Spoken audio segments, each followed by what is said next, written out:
probably better. Sorry, I forgot to unmute it. Should be okay now. Let's make sure here.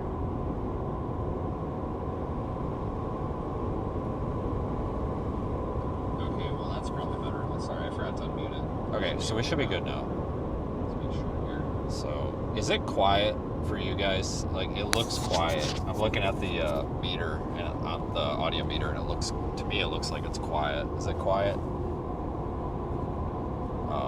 I had to, as you guys know, I had to replace my microphone set yesterday, which actually worked out okay because apparently a year and a half ago when I bought these mics, I bought the protection plan from Best Buy, and I didn't even know it. I never buy that. I must have bought it by accident.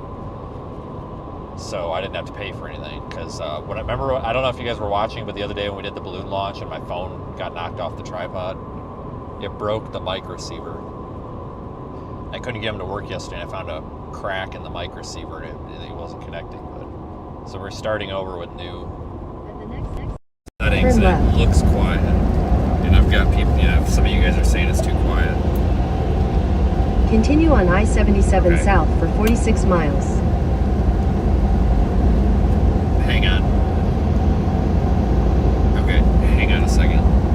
I'll fix that. Continue on I-77. Hang on. It's been a long time. I don't remember how to do it. I think it's in transmitter settings. Transmitter gain. That's probably too hot. About 8. It's 8 dB, too much. Hopefully this is better. Transmitter gain. That's probably too hot. 8. It's 8 dB, too much. Okay. I think I adjusted the wrong one. There we go. Okay, well that looks a little louder. Okay. I think I adjusted the wrong one. There we go. Just give me a little bit of a break. I know there's an echo. We're very aware of it. Wow, they really don't want you to park there. Holy shit, look at all those signs. What in the hell? I think I got the hint. Jesus Christ, wow. Okay. Well, don't park there. Well, they really don't want you to park there. Holy shit, look at all those signs. What? Yeah, there's a bunch of different gain settings on these DJI mics. I think I need to turn up the receiver gain as well. I didn't look at the settings on the old mics. I know it was 8 dB on the transmitters, but I don't know what the receivers were set at, so we'll do some more adjustment when I stop. It's fine for now.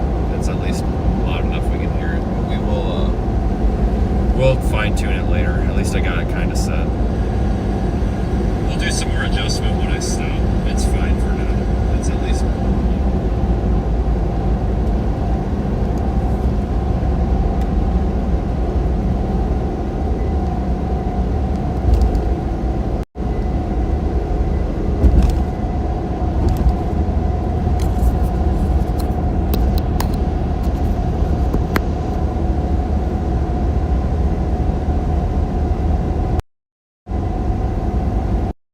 Okay, that right there might do it. Maybe not, though.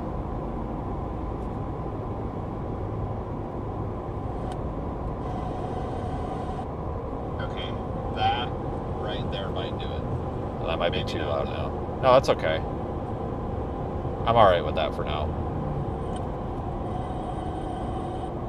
Okay, that right there might do it. Well, that might be too loud now. No, that's okay. Yeah, I can live with this for right now. Okay, so I think that's how we want it. So now you guys are hearing the mic. You weren't for a minute because I was trying to listen on my end, but you're back on it now. So yeah, we're live early because I guess we're dealing with I guess we're driving through the snow, so here we are. The main event is tomorrow. I don't want to fool anybody. Like, tomorrow is the big deal, not today. Today is just fluff around, basically. We're live early because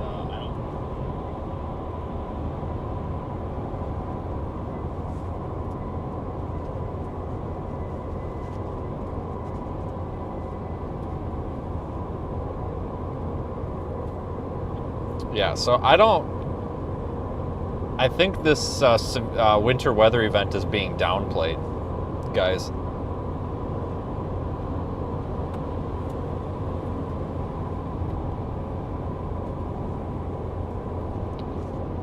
I think we're going to have a blizzard because, blizzard criteria is what, 35 mile an hour winds or quarter mile or less visibility for, I think, 3 hours or 4 hours, something like that. Well, they're forecasting 65 mile an hour wind gusts out there in eastern North Carolina with a foot of snow.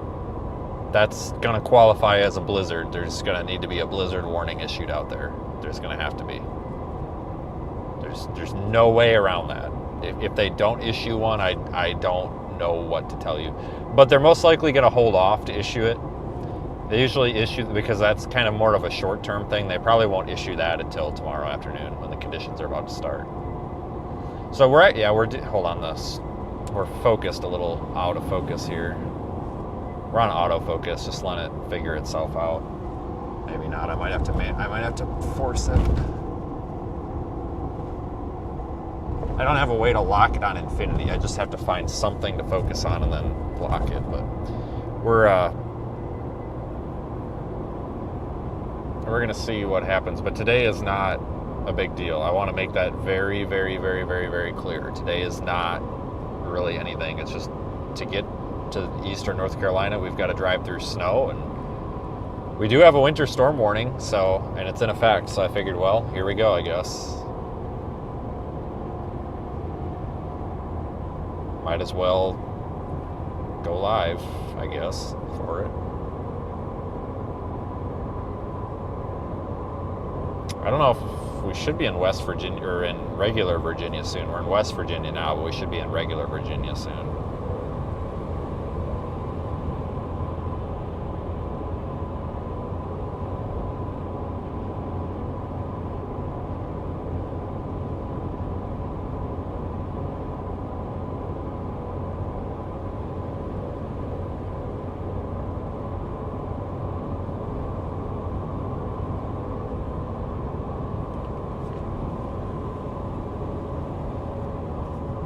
Yeah, it's pretty early for live streaming, at least on this channel, because it's, 12:40 Eastern Time, 11:40 Central.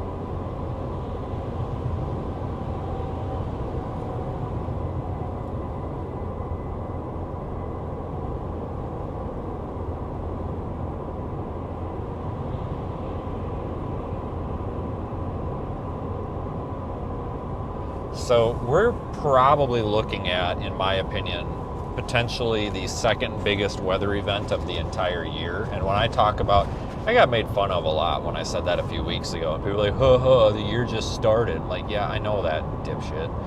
But what I'm saying is I think when 2026 is over, I think that the ice storm might end up, that ice storm we just had, I think that's honestly going to be the number one weather event of the year. Unless something big happens. But I also think that what we're looking at right now might become the second. We're talking a foot of snow in far eastern North Carolina in one sitting with 60 mile per hour winds. Again, in North Carolina, not in North Dakota, not in Canada, in eastern North Carolina.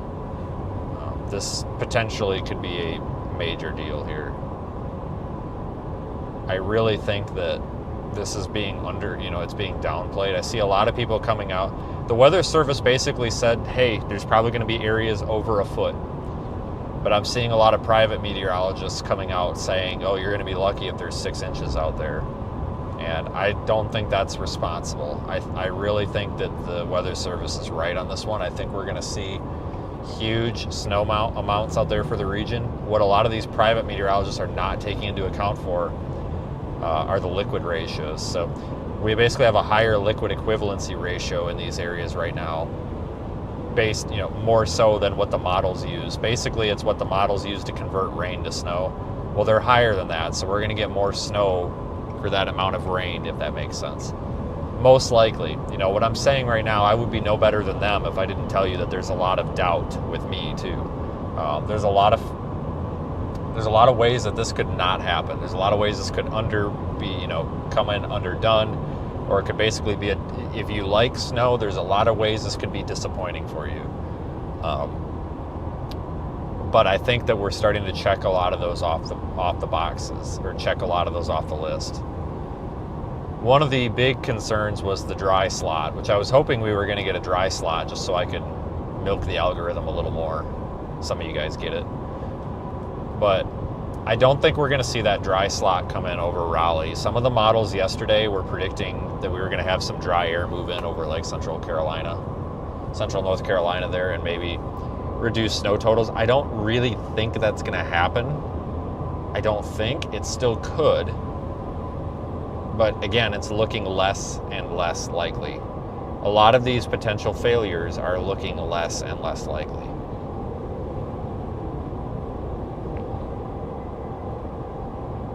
As we get closer to this event, we can trust our model data a little bit more. We'll be able to use the higher resolution models. The HRRR sets up a band of snow in eastern North Carolina and just runs it right through this. It just sits in one spot. That's where you're going to get your local totals over a foot, and it's going to be a big deal. I don't know what the infrastructure is for snow removal out in that region, but one thing I'm probably pretty sure is it's going to be stretched to its capacity probably. So I would definitely expect some travel disruptions. One of the biggest things that annoys me is when we get one of these storms coming and so many people are like, you need to prepare for days without power. And it's like, okay, yeah, that can happen, but not every snowstorm is a death sentence. In fact, 9.99 out of 10 of them are not.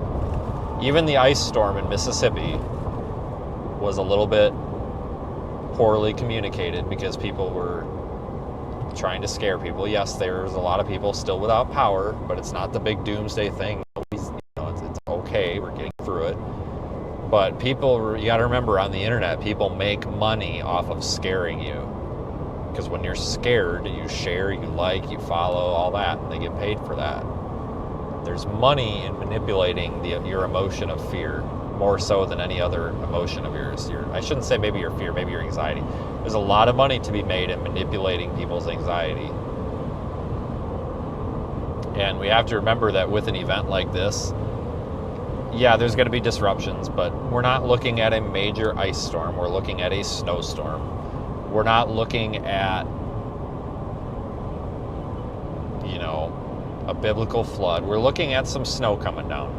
Snow happens all over the world all the time. It's going to be all right. I've had a lot of people from the audience that are legitimately freaking out about this. Listen, there's a lot of parts of this country that don't even blink twice when they hear a foot of snow. And they're still here to talk about it. Yeah, they got better plows, might have better, more resilient power infrastructure, whatever. But listen, there's no reason to be anxious or scared about this. If it makes you feel better to go buy a generator or something, go buy a generator. But I'm telling you, folks, it's snow. It doesn't bite you. It's not out for blood. It's not toxic. You're better off maybe taking this as an opportunity to enjoy it if you don't get the opportunity to see it much. Just do your shopping ahead of time, I guess. You don't need to go buy milk and bread. That's so stupid. I don't know why people do.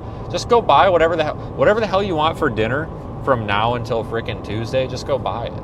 Just go buy whatever you want for dinner from now until Tuesday and call it good. It's definitely not a panic session here. In fact, if it becomes a panic session, that's when we start having serious problems. It does not need to be a panic session. Everybody's going to be okay, I promise.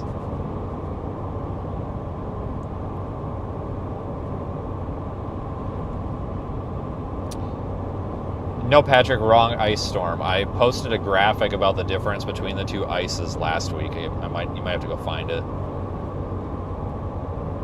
It's okay, we'll get canceled together for that. Right, and lots of people commenting that North Carolina doesn't really have a whole lot for snow removal equipment. Okay, which is true, but definitely still standing by what I say here. I mean, it's going to be more difficult to remove the snow in a timely and efficient manner than it might be in other places. But I promise you guys, it's not. Some people are thinking it's going to be like an ice storm. It's not. Snowstorms, your problems with this storm that could jeopardize your power are going to be trees falling down on power lines because the wind's going to blow so hard. It's not like when we were talking about the ice storm, we were talking about widespread infrastructure damage, basically anywhere that the rain touched, and the rain was touching everything. Like everything with ice on it was free game to fail. We're not really dealing with that out here. Snow isn't going to stick to power lines and bring them down.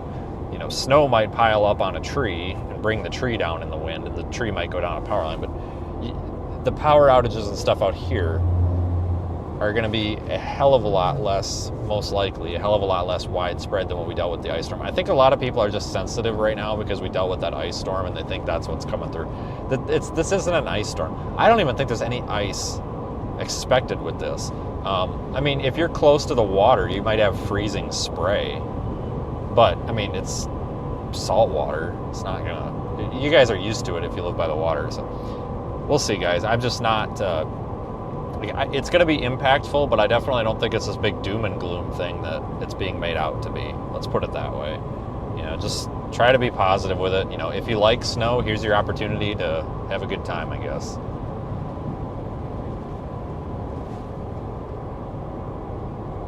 I don't know exactly where I'm going yet.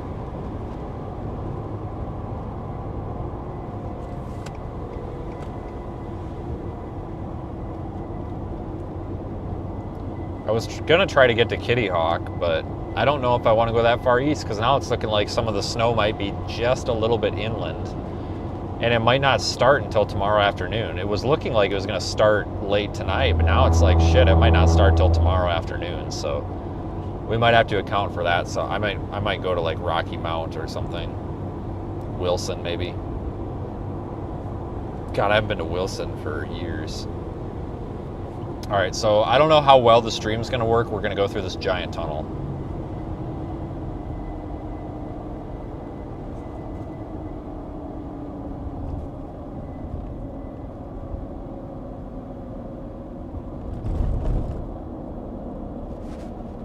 I don't know how well it's going to hold up, but obviously lose the satellite. I don't know how good cell signal is in here. It must be okay. Kinda, not really. We're losing it. Nope, it's coming back, sort of. Yes and no. Could be worse. We'll be out in a minute. I see the light. Barely. Yeah, the Chicago and then like the Gary area has that winter storm warning as well today. Actually, probably could have covered both.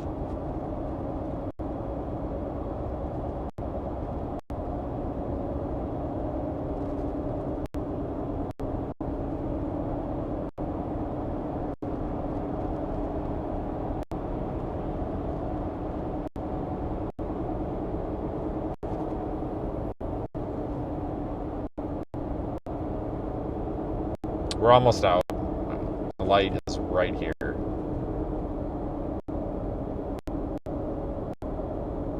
Alright, so about 10 seconds after getting out, we should get better signal again. It'll stabilize. Oh my god, my eyes aren't adjusted.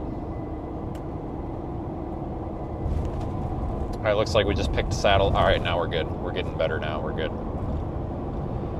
Yeah, they've got, I think they've got a full-blown cell site in there, actually. I think I saw a bunch of, like, sector, like, panel antennas. I think there's a legit cell site in there, but it's not very good. But yeah, they got to have something in there. I appreciate the comment about the balloon launch the other day, which actually brought up a point. Did you guys know that I'm getting canceled for that? There's like 5 people on Facebook that are like, you're wasting all this money that people have donated to launch these stupid balloons with your kid. What is wrong with you? And I'm like, seriously? My 4-year-old was begging to launch a weather balloon.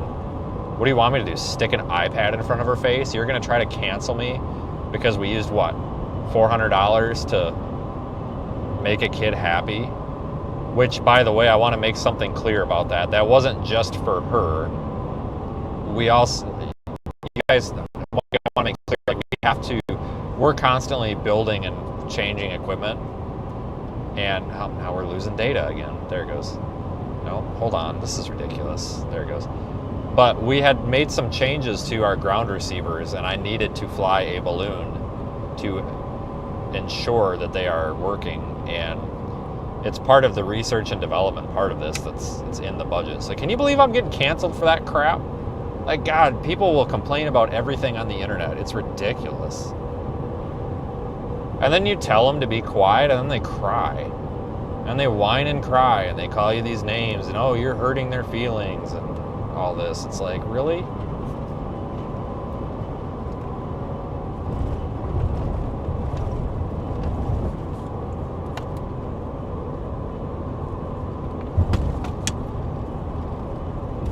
Spent 3 hours on the phone with somebody the other day. If he's watching right now, he's laughing his ass off that I'm saying this, but I spent 3 hours on the phone with somebody yesterday talking about the topic of, it seems like the more people that we get watching us, the more like negativity that we have to deal with. And we think it's just proportional. Like, there might even be a ratio. Like, for every 1,000 people that want to watch or follow, there's like 10 people that are nasty. So as you grow your audience, you know, you're growing like 10 nasty people for every 1,000 people, which is an all right ratio.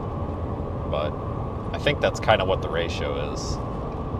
Because we hit 100,000 people on Facebook the other day. We're actually almost at 101,000. So Facebook's actually on track. Unless something changes on YouTube, Facebook's actually on track to becoming our best performing platform here.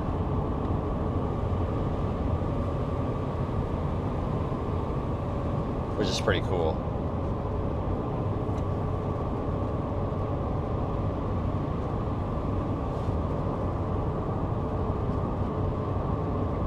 Yeah, it does look like eastern Oklahoma.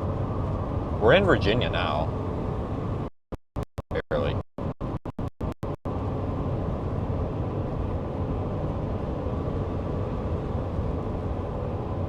Just crossed into Virginia here a couple, like, minute or two ago.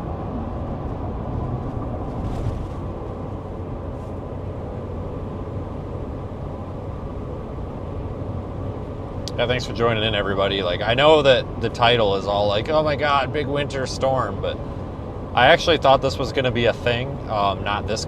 Like, this is a snow flurry. All right, and I really, the reason I went this way instead of going through like Newport News and Richmond and Virginia Beach and all that, the reason I went this way is because I thought, well, there's a winter storm warning. Let's drive through it. That'll give us a chance to stream that too. I didn't realize that this was the winter storm. This is pretty pathetic. I'm not gonna lie. But that's okay. I mean, I'm here to report the weather, not make up the weather, so.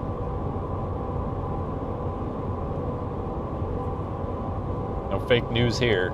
This ain't CNN or Fox or ABC or any of these other sham companies.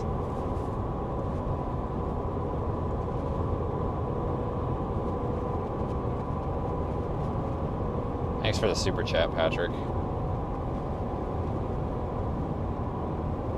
I'll let him know you said F off. I don't think you miss a stream anymore, do you?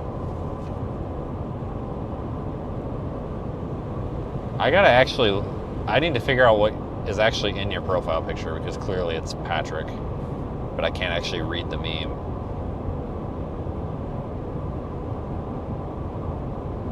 Freezing fog? Not right now. I don't even know what the air temperature is. You guys know more than I do. I don't even have I can't see the preview what the temperature is, but it's like, it's not fog right now. It's just really dry snow coming down, and you can't even tell it's snowing. It just looks like fog, but it's like flurry snowing. I don't know. It's kind of hard to describe. This is definitely not. I wouldn't call this a winter storm. I would call this more of a regular Friday, but I'm sure it'll get worse later. I think the winter storm warnings out here are primarily because of the higher elevation, but they go until Sunday. There's going to be snow out here. I don't want anybody to think that this is like the western half of the storm. I don't want anybody to think that like this is a bust out here. I just thought that because they went into effect at like 9 o'clock or 7 o'clock this morning, I thought we would have something happening by now, and obviously we don't. This is not the target area. This is not my intended place to go. We're just going through here, and we just happen to be here, so I figured we might as well stream it.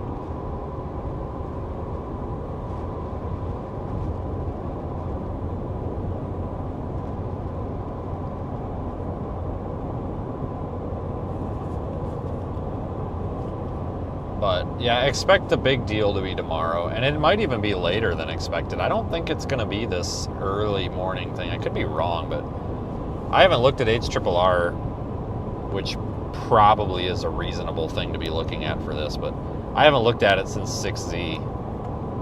I don't know what the 12Z shows. I don't even know if I care. I mean, does it even matter at this point? Like, it's pretty obvious it's going to snow. I mean, shit, we almost got the 18Z out, and I haven't even looked at 12Z, so I'm not one to talk. I'm looking right now, though.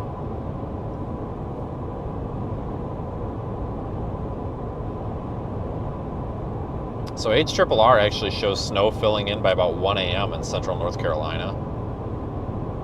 And then that low pressure scraping the coast by 6 a.m. It might start snowing tomorrow morning.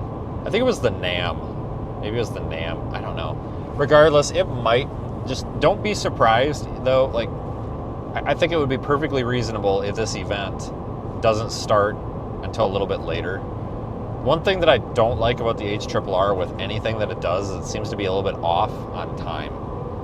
It seems to be wrong with time a lot, not necessarily with placement or with type of storm. It's more so, but it's the timeline that it has wrong a lot. So it's showing precip flowing in by 5, 6, 7, 8, 9 o'clock in the morning, somewhere in there. But if it doesn't start until lunchtime, that doesn't mean it's a bust. It just means that our model data might be crap. I don't know. I'm not going to start putting a timeline on this event right now. There's a lot of questions about it, but what's pretty obvious, or becoming more obvious to me, is that we've got a pretty significant, impactful storm. And I think we're going to get blizzard warnings out there in eastern North Carolina. I mean, let's look at the facts. I already got yelled at this morning because saying that that's clickbait. It's not. Let's look at the facts. What does the National Weather Service issue a blizzard warning for? 35 mile an hour winds. I think it's either for 3 or 4, whatever it is, for what, 3 or 4 hours, or visibility down to a quarter of a mile or less due to that. It does not even have to be snowing. It's all about the visibility and like the wind conditions. A blizzard is a wind-based thing, not necessarily a snow-based precipitation thing. So it's a blowing and drifting snow type event, not a snow falling event. So we don't even want to look at snow totals for that. So 35 mile an hour winds for a couple of hours, or a quarter mile or less because of the blowing snow for a couple of hours. All right, so that's what it takes for a blizzard warning. The models are saying anywhere between 45 and 65 mile per hour winds, depending on what you look at and where you look at it. But right on the coast, the Outer Banks, 65 mile an hour wind gusts are pretty common on every model all day. To me, that meets blizzard criteria, so I don't think that it's unreasonable to expect and probably presume or just assume they're going to issue a blizzard warning out there. Just flat out based off of definition, protocol, and procedure, because you almost, in my opinion, they almost can't. But they're going to wait because that's kind of a more short-fused event where these winter storm warnings are a longer duration thing. I wouldn't, if they do issue a blizzard warning, it's not going to be until tomorrow, probably, unless they're super confident on something. So I'm not saying that they are not issuing it and they're wrong. I'm just saying that I think it's totally reasonable to expect that they do that.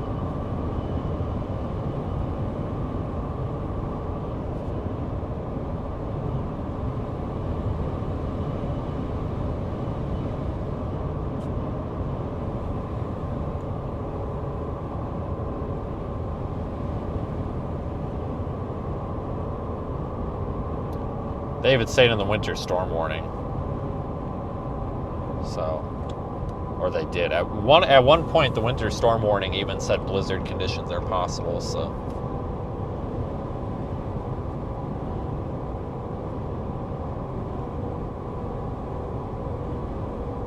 Yeah, so I don't really worry about this stuff. So, like, I see that comment a lot.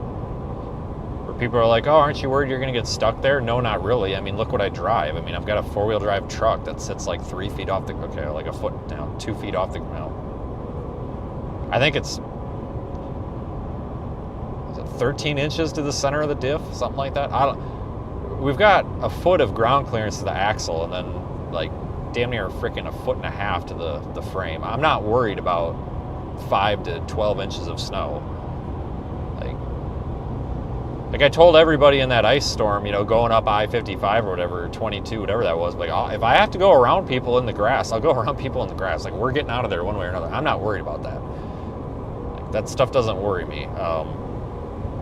For me, it's more of a convenience factor because I'm kind of a crybaby.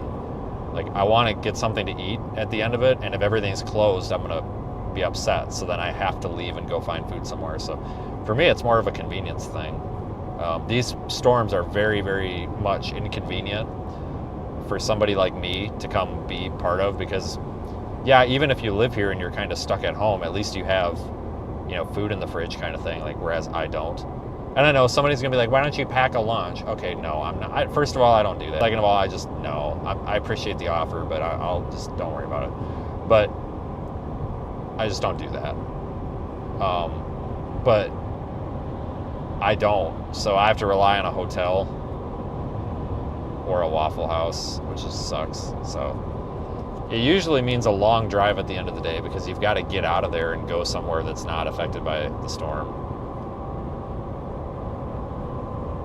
Nope, I don't pack food, and I definitely don't want to. I don't do that. I don't have time to do it. I don't have an interest in it. I just don't do it.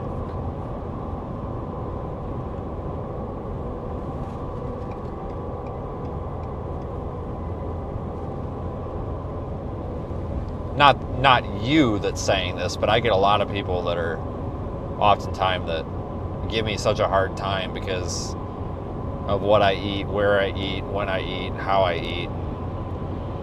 Not you, but those people drive me nuts. I don't know why you're getting food from McDonald's. You could have packed this and this and this and this. Like, yeah, I started my day at a hotel. Like, I'm sorry, you're right. I totally should have went to my full-service kitchen and made a freaking 3-course meal and packed it in my cooler. Like, totally. Because some of these people give me such a hard time, and it's like, don't worry about it. So that's why I always got to add that disclaimer in there, because otherwise they're in the comments and they drive me nuts. But if you cut them off before they get to the comments, and they got nothing to comment on. I get emails on the regular, people. I'm not kidding, about people telling me that. The most recent one, I got a lecture about how drinking Mountain Dew is going to rot my stomach, is going to give me a stomach ulcer. Yeah, man, and a tree could fall on me tomorrow kind of thing. I don't drink much garbage. In fact, the only time that I actually drink soda or anything that's not like, I don't want to say healthy, but like not like junk, is when I'm out here, and typically when I'm streaming because I'm in a hurry. Like, I don't drink gallons of Mountain Dew like people think that I do. It's just that when I do drink it, it's on a live stream, so that's the only time people see it. But yeah, I got a long email a couple days ago. You know, dumbass, if you're going to be blocking the lane for this guy, you need an actual, like, oversized load, like beacon or light, because you're going to get ass packed. But I got a long email the other day. Well, let's hold on and see if we keep signal here.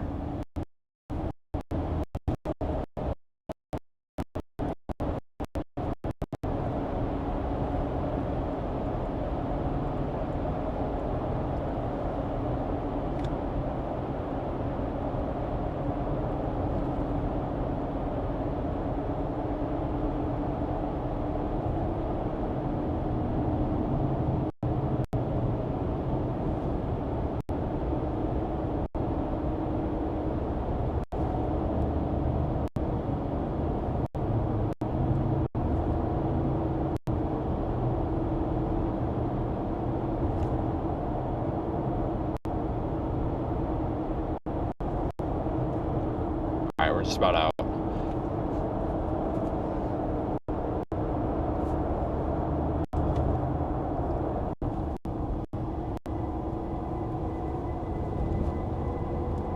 There we go. No, I got an email the other day. This guy was really concerned about the Mountain Dew that I drink. The whole, like, 1 bottle of Mountain Dew that I drink a week. He put photos of actual stomach ulcers that he found off of Google in the email. I got to screenshot this or show you guys. Like, he literally took, like, photos, like, this is what you're gonna look like, and then he started talking to me about my life expectancy, and I'm just like, holy crap, dude, you have got way too much time on your hands. There are some, I tell you, people, I have learned there are some very weird people in the world. Like, people that find pictures of stomach ulcers on Google and then email them to me. Like, I definitely am not the type of person to say that you should conform to the social norm. But I definitely think that it's kind of fair to say that that is abnormal behavior to email a random YouTuber pictures of a stomach ulcer. I don't know. I just thought that was weird. Maybe I'm the weird one, but I don't know. Maybe you guys think it's weird too. I thought it was pretty weird.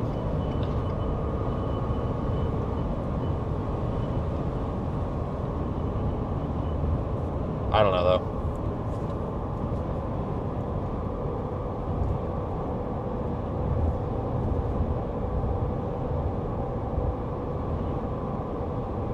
I definitely would never drive a van, ever. The reason I drive a truck like this is because I have to have it. It's the only way that I can carry what I need to carry, and it's the only way that I can go the places that I gotta go.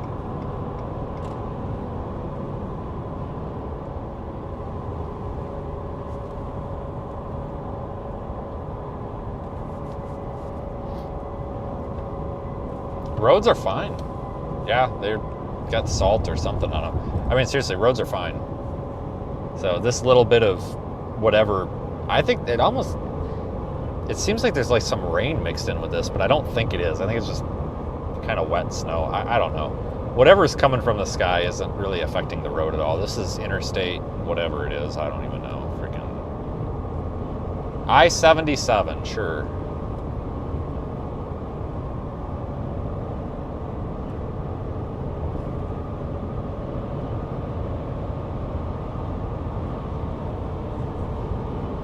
I am never out here, so I don't really know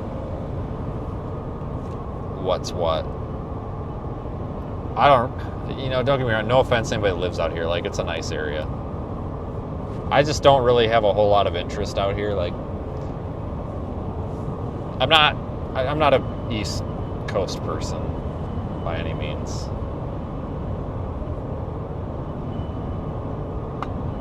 I don't know what the route is. I'm just going the way Google's telling me. Sorry, I'm not much help.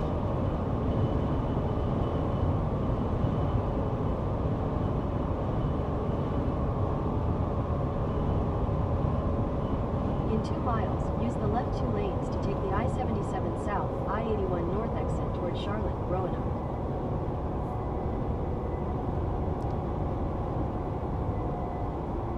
This piece of junk is trying to take me all the way up to freaking Richmond. Why would I do that? What is this stupid thing doing?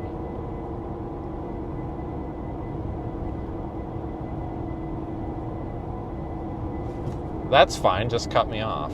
Cool. Love it. Your route may be affected by winter storm warning. Yeah, winter storm warning for sure.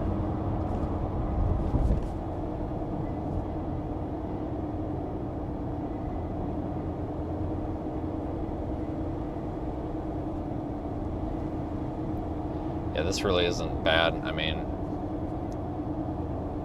again, the winter storm warning out here anyway is primarily for later. But it is in effect right now, so, I mean, I guess this is the winter storm too. I don't know, but long story short, it's fine out here. It's perfectly fine.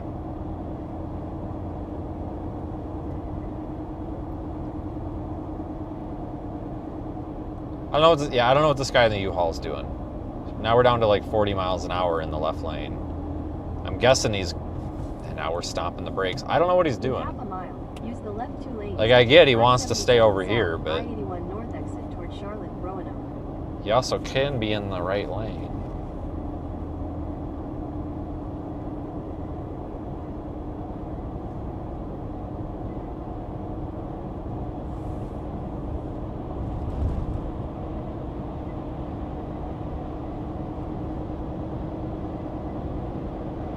Use the left 2 lanes to take the I-77. Yeah, last time I was out here, I don't know, was that October? It was either October or November. I think it was October. For that tropical storm that wasn't a tropical storm. It's basically the wind storm. It was kind of a nor'easter, kind of not. I don't even know if that was technically a nor'easter or not. I mean, everybody was calling it that. I don't know if it technically was, but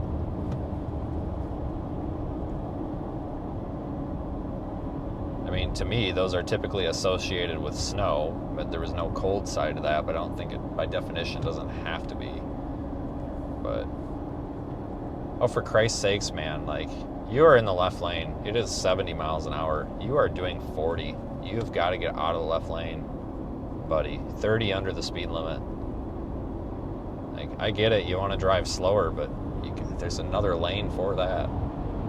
Like, there's a lane just for you over there on the right. Made just for you. Have it all to yourself. I guess you don't believe in that. Must be Canadian. I'm just kidding. It's a joke, calm down. Oh, now he's flooring it. He must have realized he was going too slow.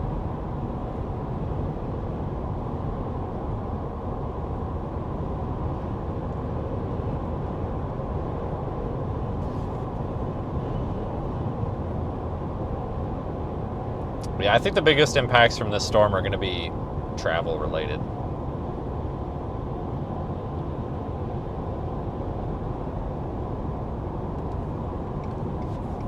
You know, just people having a hard time getting around. Maybe we can find another bunch of people to pull off of the interstate again. I don't know. That was kind of fun.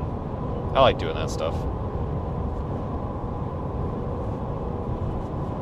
I like doing that stuff because I've noticed a lot, and it'll be people with good intentions, right? For example, that guy with that four-wheeler side-by-side thing that was taking people's $20 and then literally tying a rope to their radiator core support. If you don't know what that is, just trust me, you don't pull from it. That's stupid. He was having these people pop their hood. He was tying a rope to their radiator core support. That's a great way to destroy your car. Like, what in the hell? And then charging them $20 for it. Like, destroying it for free isn't enough. Like, what the hell? But that guy probably had good intentions, but he was just dumb. Very dumb. But you also run into people out here who have good intentions and they don't know what they're doing. Like, just they think they're helping, but they're not. Wrecking people's cars, not realizing it. Because, like, you'll get people that'll just hook up literally will take a log chain and hook it up to somebody's freaking tie rod or their control arm. Like, you don't pull from a control arm unless you're pulling from both. Because it's just a great way to wreck something. But I kind of hope that, like, for everybody that I pull out of the ditch or whatever, that's one less car that's going to get wrecked by somebody not doing it right. Because these kinetic ropes are great, but they're the worst thing ever for people that don't know what they're doing. And you guys go on and freaking look at Matt McKinsey's videos, people doing this crap. But I swear, man, these people, a lot of these people, they get a kinetic rope and they think they can just, like, beat on the thing. They will break. You know, you can't, if there's a car stuck, you can't just floor it at 60 miles an hour and start banging on the freaking rope and think it'll, if the rope doesn't break, the car might break and part of it might go through your skull. Like, this,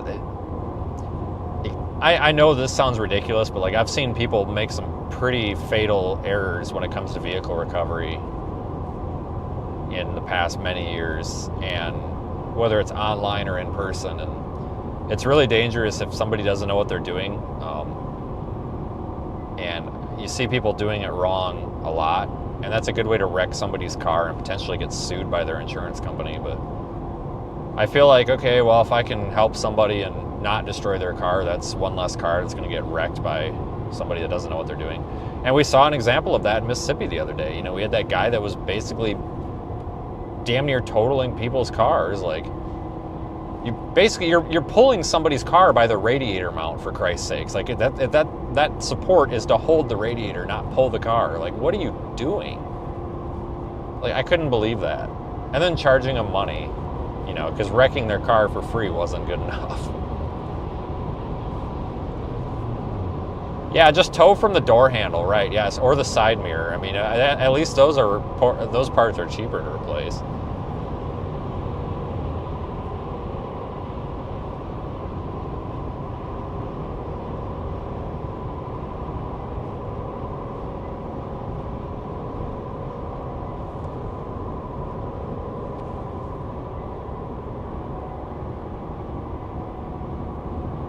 Thanks, Matt.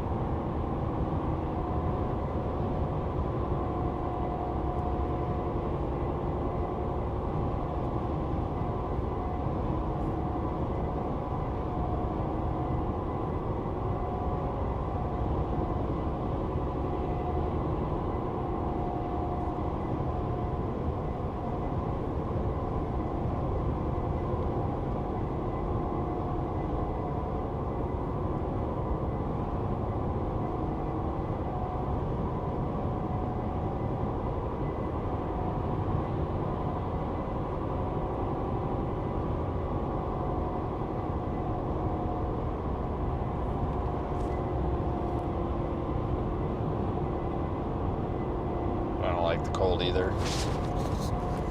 It doesn't seem too bad out here, though. Definitely better than when I left. Yeah, I got like 6 hours yet, I think, which is terrible. I didn't make it very far. I only made it to Southeast Ohio last night. Like, I really wanted to make it farther southeast because I didn't go through Knoxville like I said I was gonna. You know, we were talking about going through Knoxville. I didn't do that because it's very obvious that the eastern half of this is the main event. For sure. At this point, it's very obvious. And it was very obvious once I got moving yesterday, so here we are.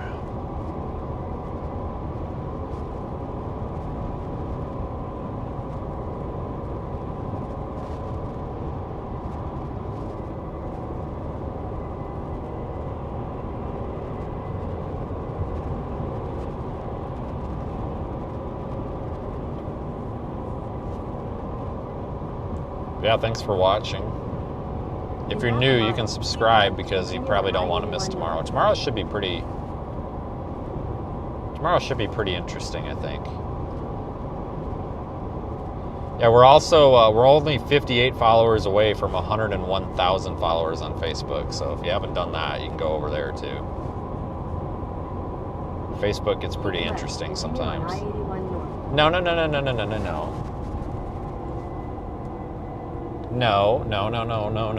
No. Why the hell would I go north? That's stupid.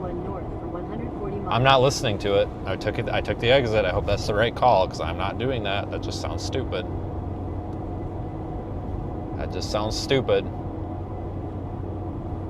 It's trying to take me all the way back up to like Richmond and then down to Virginia Beach. I'm not doing that. I don't. It says it's like 10 minutes faster, and it insists that I do it. I don't know why I would want to do like that's just very inefficient. I'm not doing that.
Probably gonna end up dealing with traffic around everything, aren't we?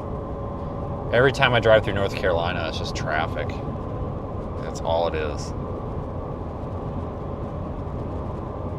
I'm really not a big fan of North Carolina just because of the traffic, like everywhere you go.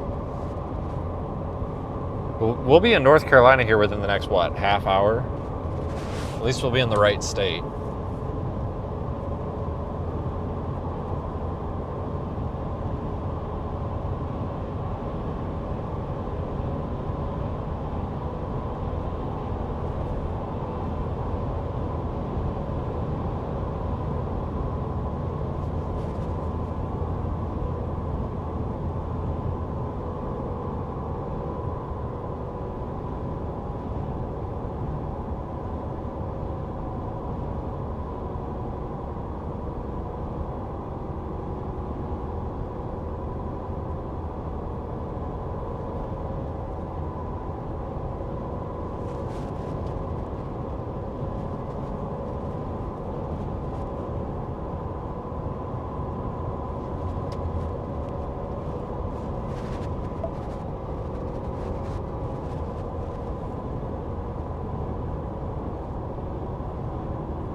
Yeah, I'll be completely honest. I really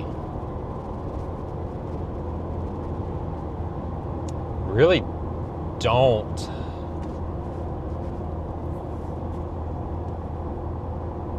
want to come down here and deal with this. I'm really kind of getting sick of winter.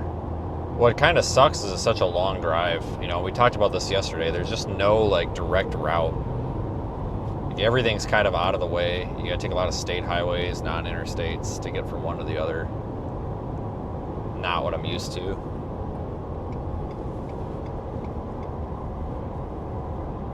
I mean, we gotta be there. It's just, I don't know. It's a drive to get out here. And it's just like constantly traffic.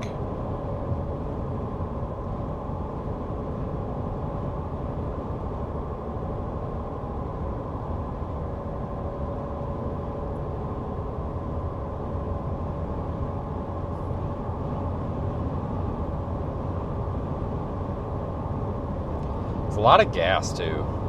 It's just Oh, that's fine. Yep. Cool. Thanks, man. That was cool.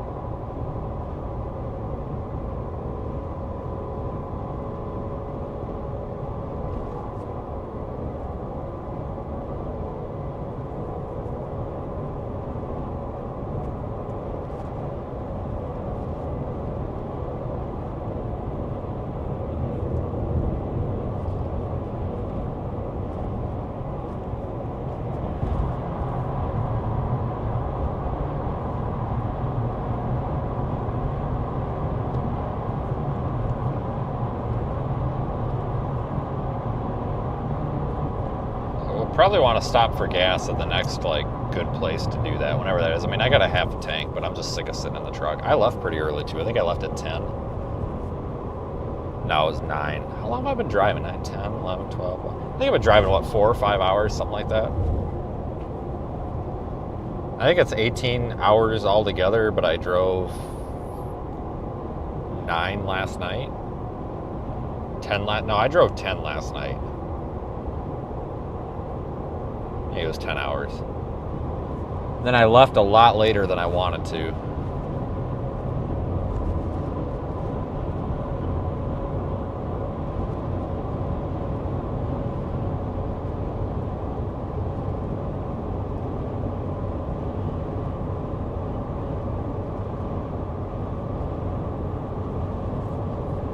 So that obviously didn't really help the case.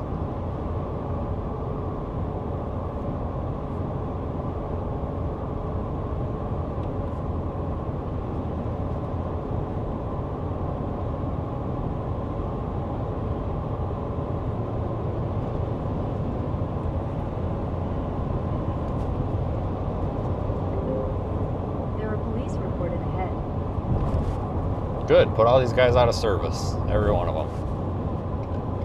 Especially that guy.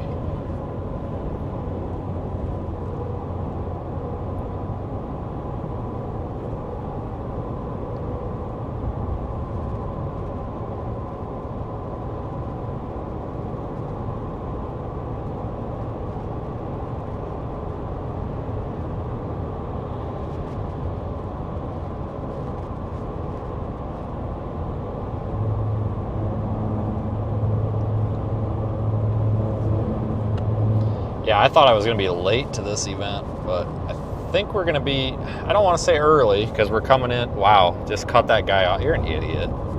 I'm so sick of people that drive like that, and they're never the ones that get pulled over either.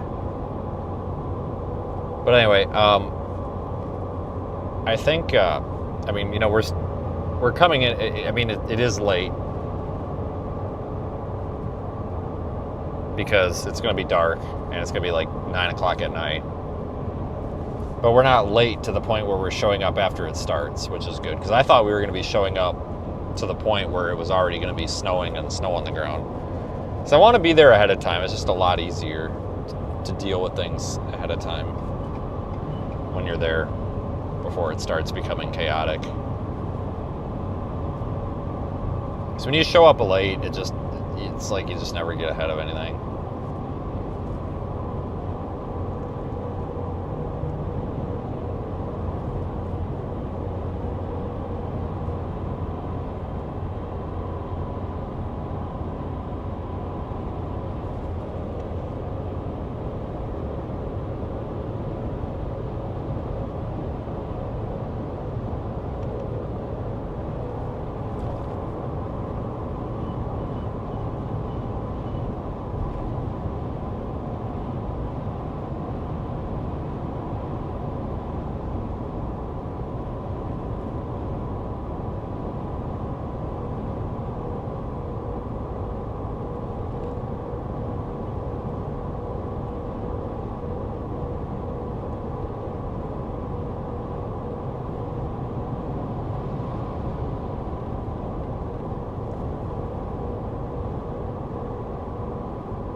And traffic's slowed down, of course it is. And I think it's all for one truck because like in front of these like 15 trucks, there's just open road.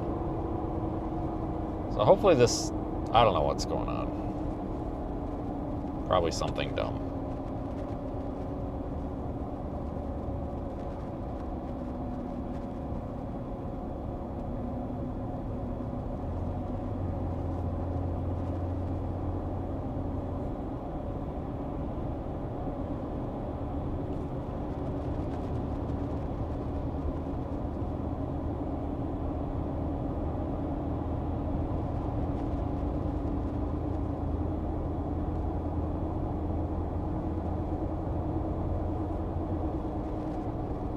Somebody's on the side of the road here or what? Yeah, this damn thing. This thing's trying to take me to...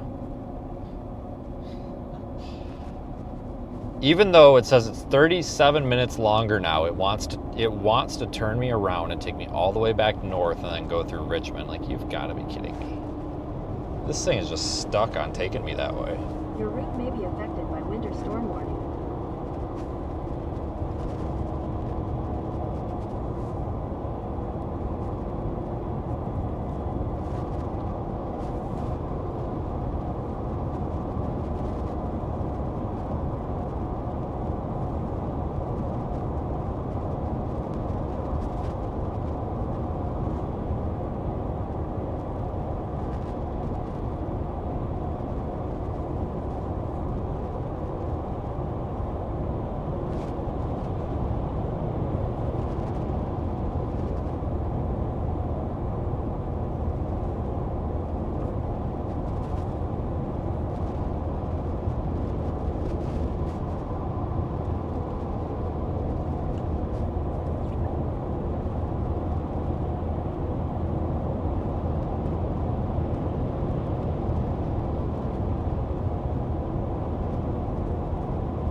I don't know if we're out of the snow now or what.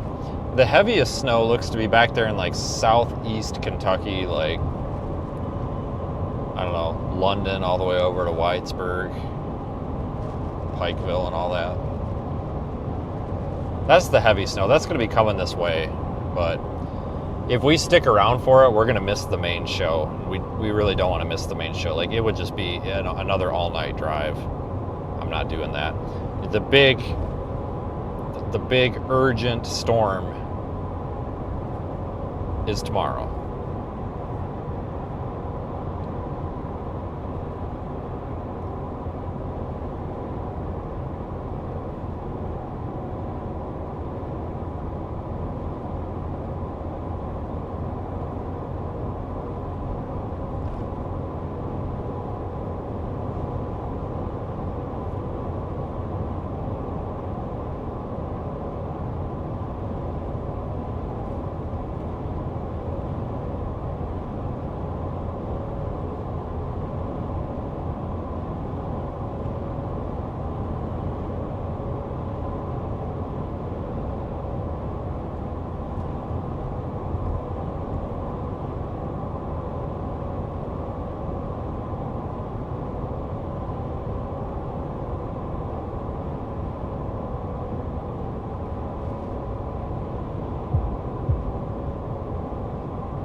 like 14 miles here until we're out of the state. Or no, yeah.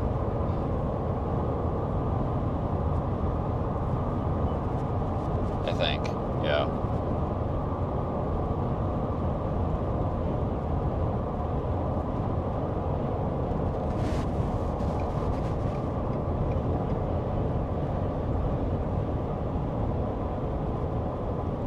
Winter storm warning is in effect here, but there's no winter and there's no storm. When we cross over and down here it goes into effect at 1, which was 38 minutes ago. I mean, there's kind of sort of winter. There's some snow, but there's definitely no storm right now. Later, but we have to focus on tomorrow. Like I am not going to miss tomorrow for a couple of inches of snow out here. The significant wind and then, those, 12-inch snow totals are going to be the eastern part of the state. There's still going to be, 5, 6, maybe even up to 8 inches in places out here. But it's not going to be anything like the, hostile conditions out east. There will be some wind gusts out here too, especially with elevation, but we really want to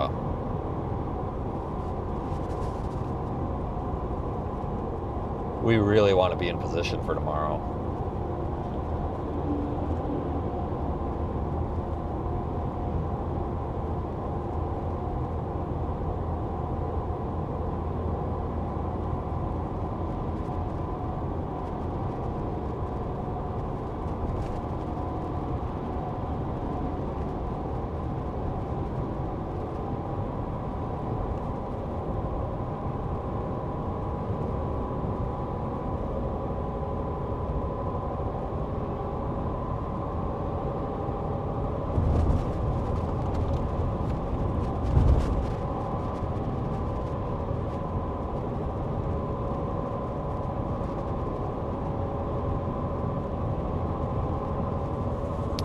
I don't know if people are panic buying stuff down here. I kind of imagine not, though. I mean, I haven't seen anything about it. Usually by now we've seen something if they are.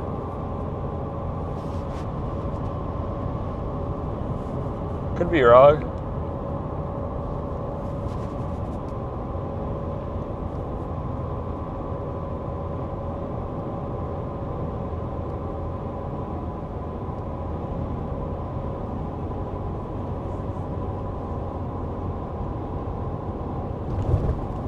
Guys, I have no clue where I'm at. Lots of people asking. I don't know. Whatever town it says up there in the top left, like Hilberg or something. I can't quite tell from here, but I don't know. I don't know this area at all. I've been here like 4 times in my life. I have no clue where anything is relative to me. I'm never out here.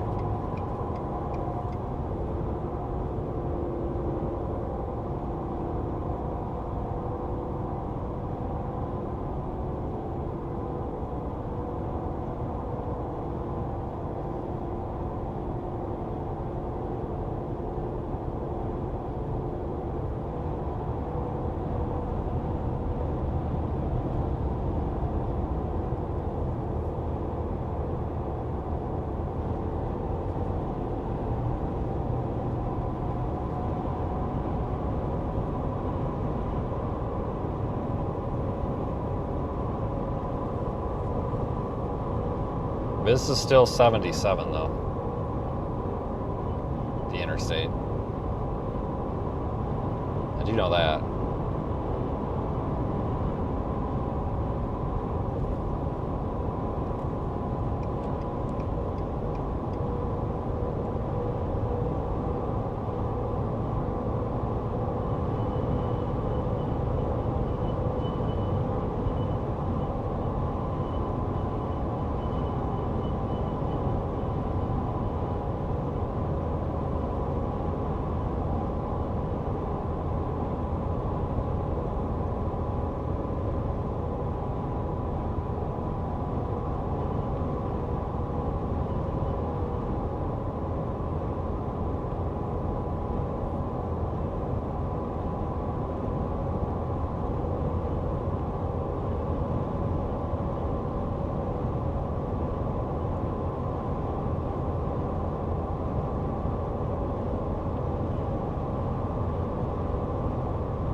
Yeah, I'm definitely tired of driving at this point.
Oh God, you live in Shawano? Oh Christ, I didn't know that. I would have warned you. I know a lunatic up there. Lock your doors. Holy shit.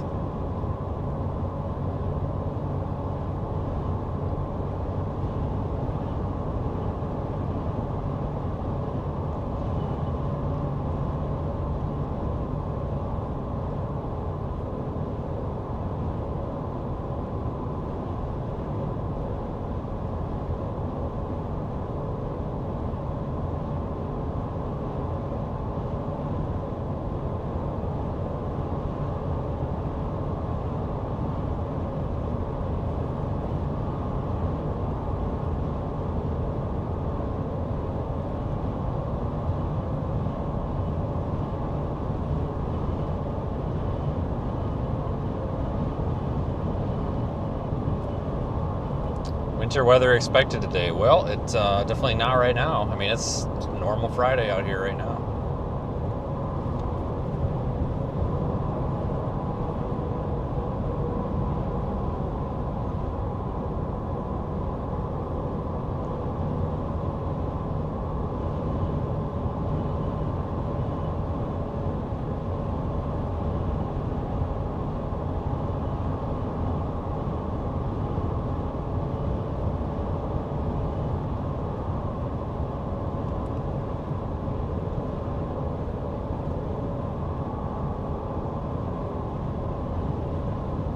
We should be like 5 miles from, a couple miles, 5 miles from North Carolina. Thank God, I just feel a lot better when we're in the right state.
we almost never come out this way. I mean, we were just out here a few months ago, which is actually kind of a similar situation, just not winter.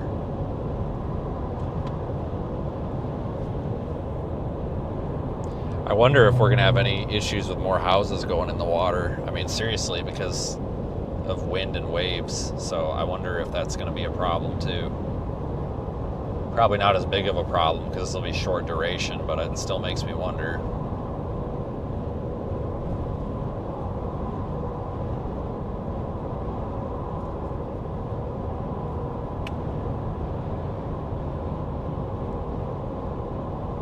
A lot of that beach infrastructure is really weak.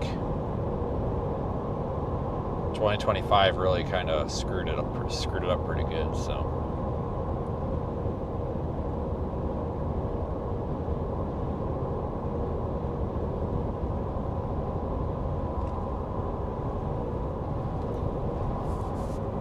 There's a Love's up here. Hopefully it's not a frickin' Taco John's or a Bojangles or whatever. I hate when they put those dumb restaurants at the Lowe's. Oh, it's a McDonald's. God dang. Oh, they got a Subway. I could eat Subway. That'd be okay. I could deal with that. That's tolerable.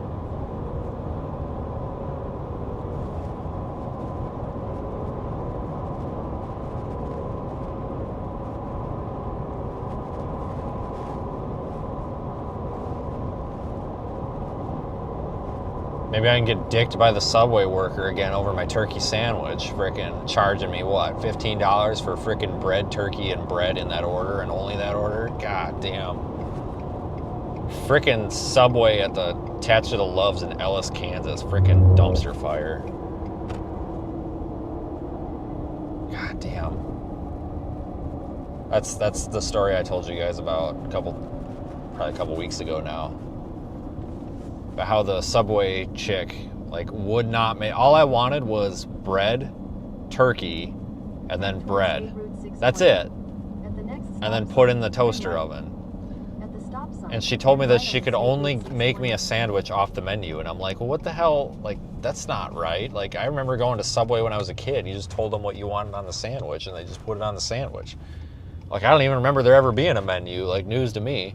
But anyway, so I argued with her. I'm like, okay, so that's fine. Just charge me for whatever the hell sandwich has turkey on it.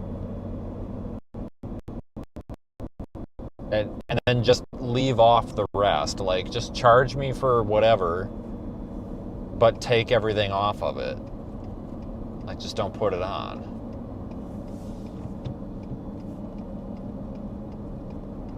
And she wasn't having it. She insisted that she had to make what was on the menu because that's all they could charge for. And I'm like, no, I'm not arguing about the charge. I'm just saying, why don't you just charge me for whatever sandwich contains turkey and then just don't put anything else besides the turkey on it. And we were having a serious communication breakdown because she wasn't quite getting what I was saying. And I'm just like, I really don't know how to make it any easier. I'm not trying to be argumentative. I just don't want all this other crap that comes with it. I just want the damn turkey. Eventually we got it straightened out, but it was a hell of an argument, man. I mean, I was fighting for my life trying to just get a turkey sandwich.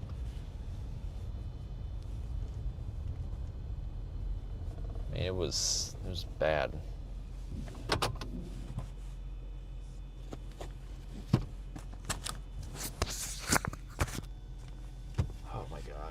So hopefully this one's not like that. God dang.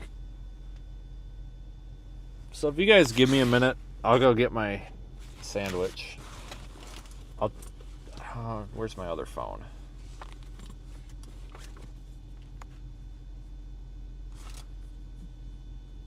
Hold on, is this set up? Yep. Guys, give me just a minute to get the gas going, all that. I'm gonna go to the toilet and shit. The pisser. And that girl is legit wearing Lilo a Stitch. Oh my god.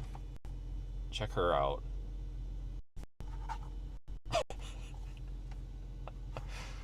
Oh boy, she's probably gonna. She's legit wearing a Stitch pajamas right now.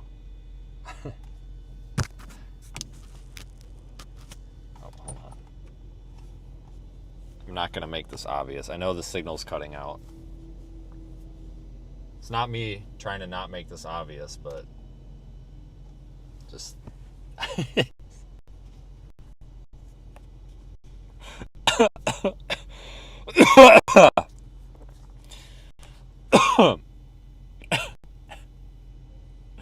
Do whatever you got to do, girl.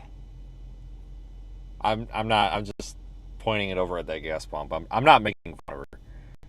I can't pull up, man. I'm sorry. It is what it is. I need gas. I don't know. She's just living her life. She's not bothering no one. She doesn't look too happy. No, that is an adult. That is a grown adult. But, yeah. So anyway. Check that off the bingo card today. No, that's not furry. That's just an adult that likes Stitch pajamas. I mean, I'm honest to God not making fun of it. It's just more of a, hey, check that off the bingo card today, I guess. So. Yeah, guys, so I can't fix the signal all the time. It's dependent on other infrastructure that I don't own. I'm sorry. I will forward all of the complaints about the signal to Verizon and AT&T promptly. How's that?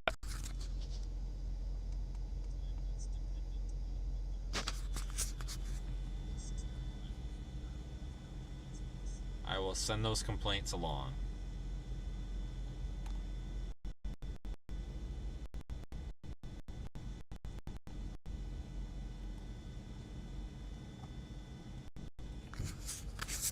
All right, I'm gonna get gas. I'll take the other phone in with me. We'll be live from the subway here in just a second. I'll put it on the break screen though, but we'll be right back.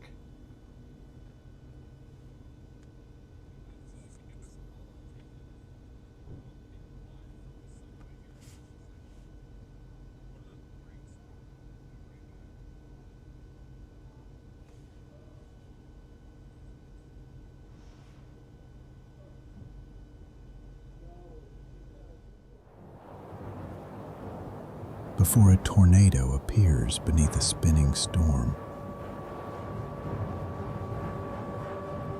Before the first bolt of lightning strikes the plains. Before the first updraft rises and reshapes the sky. The atmosphere whispers. A turn of the wind, a breath of moisture. A boundary tightening miles away. Moments so small, yet powerful enough to decide what a storm becomes. But these moments unfold in places we rarely reach, changing faster than our tools have ever measured. RISE 26. High-resolution intelligence into storm environments. A mission powered by passion and made possible by you.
Let's do some black olives and then do some pepper if you got it.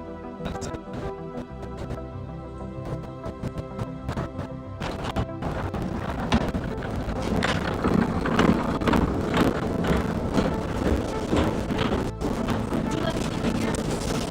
Yeah, can I get one of these double chocolate cookies? Yeah.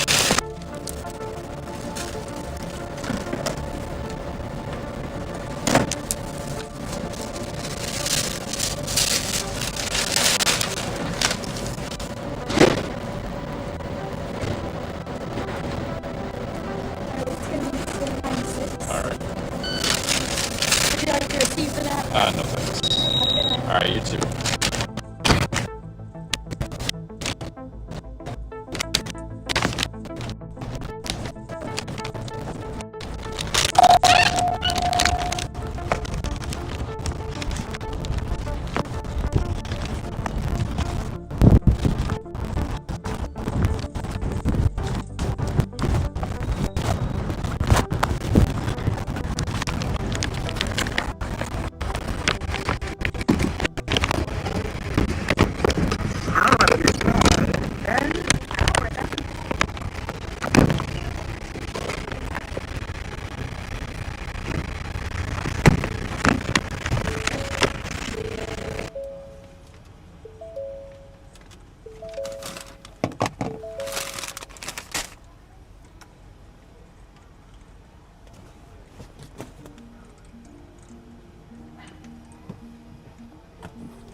Great. We're here. Okay, so let's get moving. You're at 231 Old Pipers Gap Road, Lamsburg, VA. Didn't ask.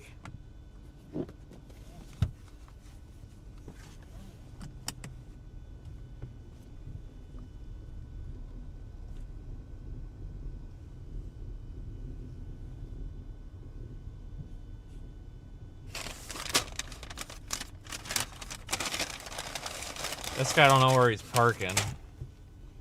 This lady's got like 17 dogs she's trying to walk down the road. Freaking zoo out here today.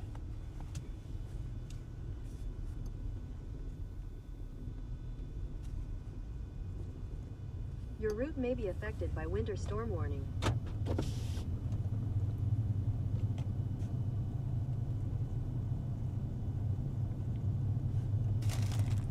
Yeah, so that subway worker was great. She didn't ask me questions. It was great. Like, she didn't talk. She didn't ask me how my day was. She was just like, shut up and tell me what you want. And I'm like, God, that is so nice. Like, it's great that people are friendly and all, but I'm an introvert. State Route 620. So I really, really value people that just don't care. Like her. That was great. In a quarter mile, turn left onto the I-77 South ramp to Charlotte.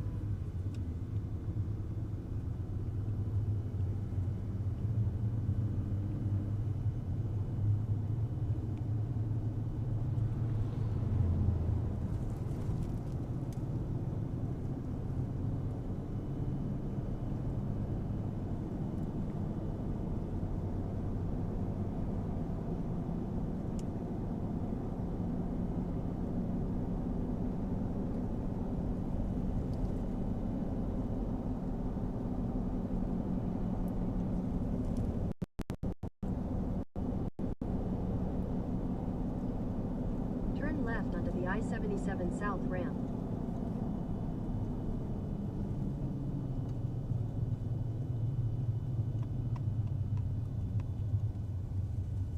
In a quarter mile, merge onto I-77 South. Alright, let's get the hell out.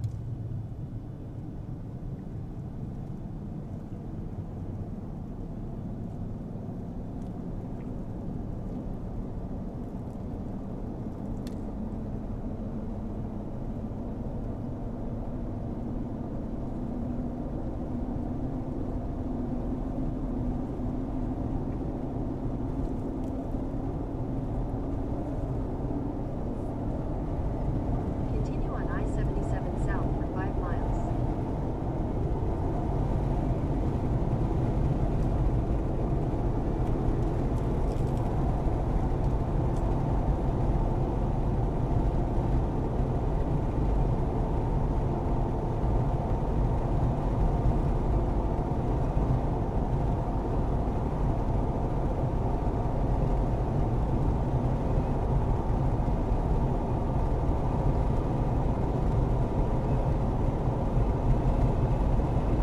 Okay, well, there's the sign. Some of you guys get way too excited over these signs, but there you go.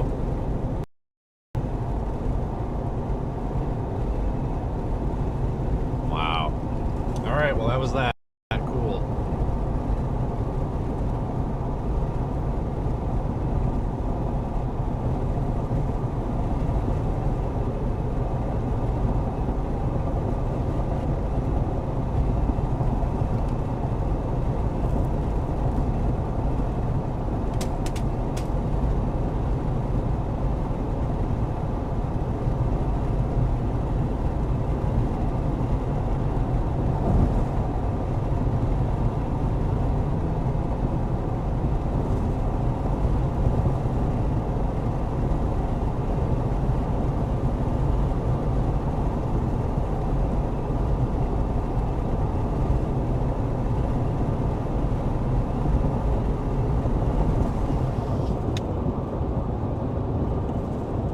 What a dumb sign.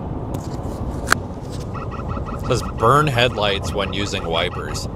I guarantee you, I mean, like, let's stop and think for a second. I don't mean this to be insulting. Let's look at our general population right now. There are a lot of people out there that I think we can all agree probably don't know how to screw in a light bulb. We really need to, like, burn headlights. You know how many people aren't going to even know what that means? But at the same time, why can't you just make the sign, turn your headlights on? Like, I don't know. Freaking North Korea, or Christ, North Carolina. Sorry, I didn't even mean to say that, but same thing, whatever. Like South Carolina's the better of the two, no offense. It's based on experience.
Wants to take me.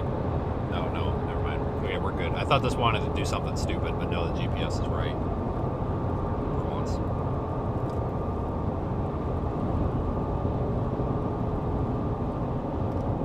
In half a mile, keep left to continue on I-74. Follow signs for Mount Airy, Winston, Salem.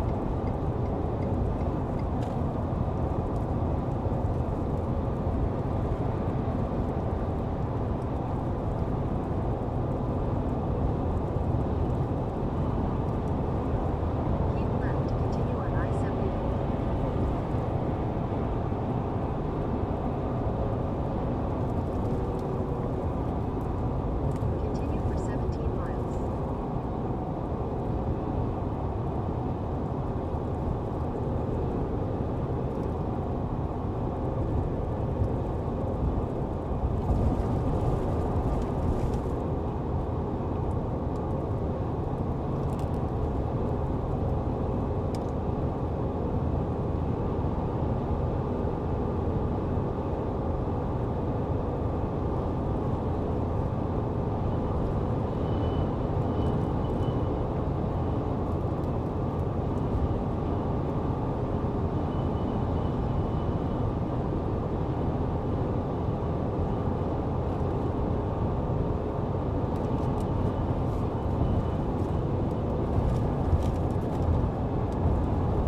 Oh, that was terrible. I forgot to get something to drink too.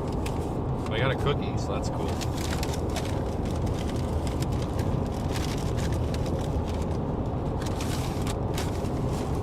I'll take it.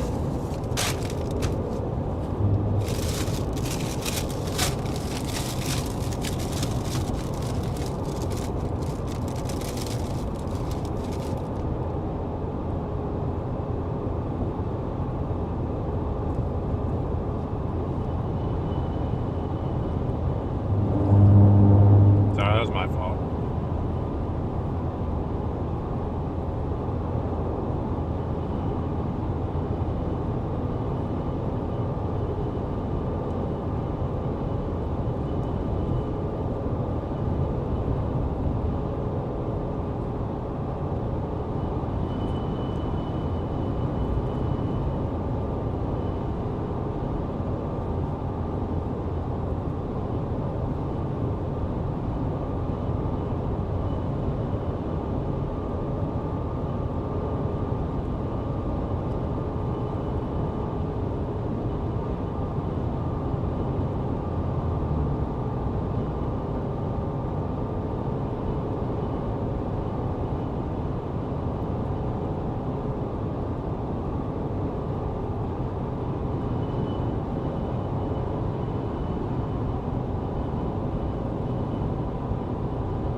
So, interesting, the winter storm warning here goes into effect in like 2 hours, despite there not being winter or a storm right now. That's interesting.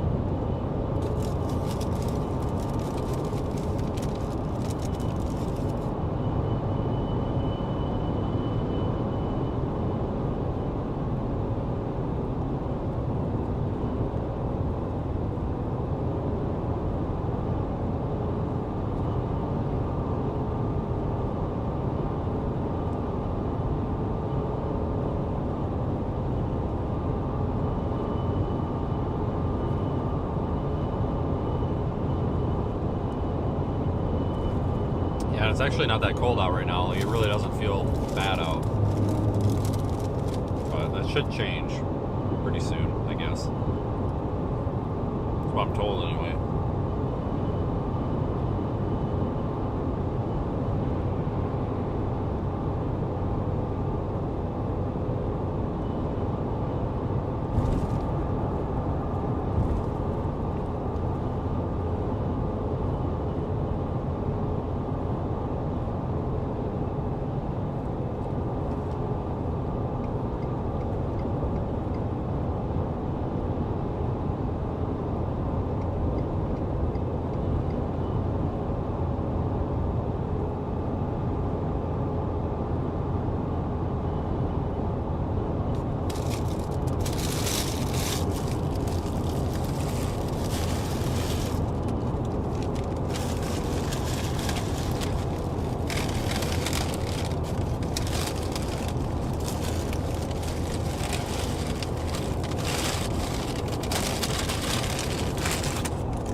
Well, at least we're in the right state, but I still got like 6 hours to drive here.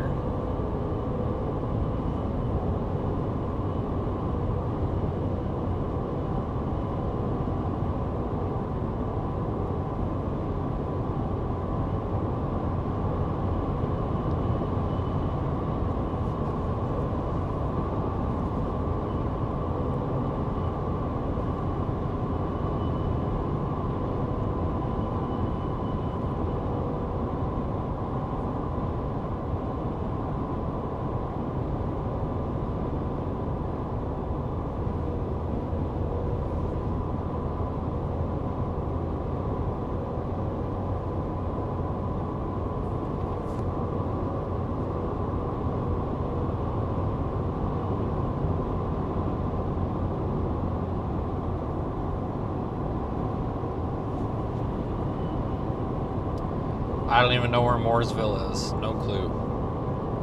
No idea.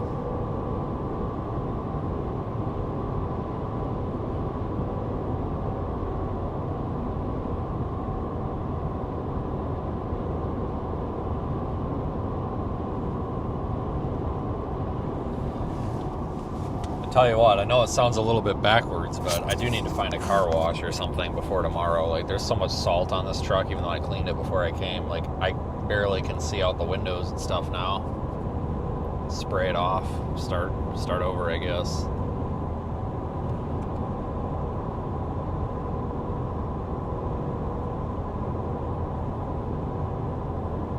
I mean, it sucks that I would love to be down here already,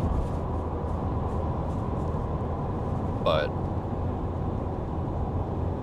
at least we're going to be down here a little early. I wanted to leave. See, we would actually be getting down here right about now. My original plan was to leave at like 8 o'clock yesterday morning. But Walmart, so I needed to change the oil on the truck before I left. And I didn't have time to get to Walmart, so I ordered Walmart delivery for the oil. And they were, even though I paid the extra $10 to get it quicker, they didn't show up until like 1:30 in the morning, which I don't even know how that happens because Walmart closes at 11. So I don't know if they just like, the pickup person just drove around in circles or what, but I ordered it at 7 p.m. and it said it was promised by 10 and I didn't get it till 1:30. And I didn't even really notice that it was there. And I checked in the morning and it came back as there, so whatever. But so that took a little bit of while, and then when I started doing the oil change, we noticed, because you guys were there, we noticed the passenger side wheel bearing was out. Wasn't making any noise, wasn't loose, steering was fine. But you can move the tire all around, so whatever. So I had to do that, which wasn't a big deal. It was expensive though, but it wasn't a big deal. It took what, hour and a half tops. So, but by the time all that was said and done, and then I got the wheel bearing, like actually got the part put back in. It was probably about what, 1:30 when I left, and then I got 10 minutes down the road, and I couldn't remember if I locked the door, so I'd turn around and then come back. So that was a half-hour delay, basically, because I drove 10 minutes, had to drive back 10 minutes, and then drive 10 minutes back to where I started, or back to where I was. And then I had to stop at Best Buy in DeKalb, Illinois, because they were the only ones that had these microphones in stock to do the replacement with. That took me 45 minutes out of my way. And not really out of my way, but it would have been 45 minutes quicker if I didn't have to like go all the roundabout that I did. So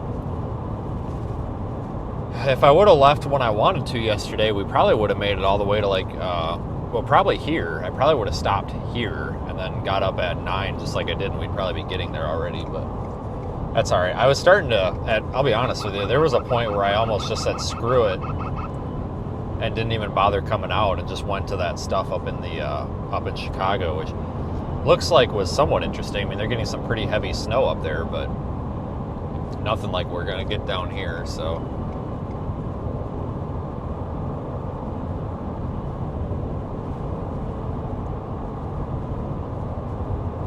Yeah, we don't even have Grubhub or Uber Eats up there. I'm surprised we even have Walmart.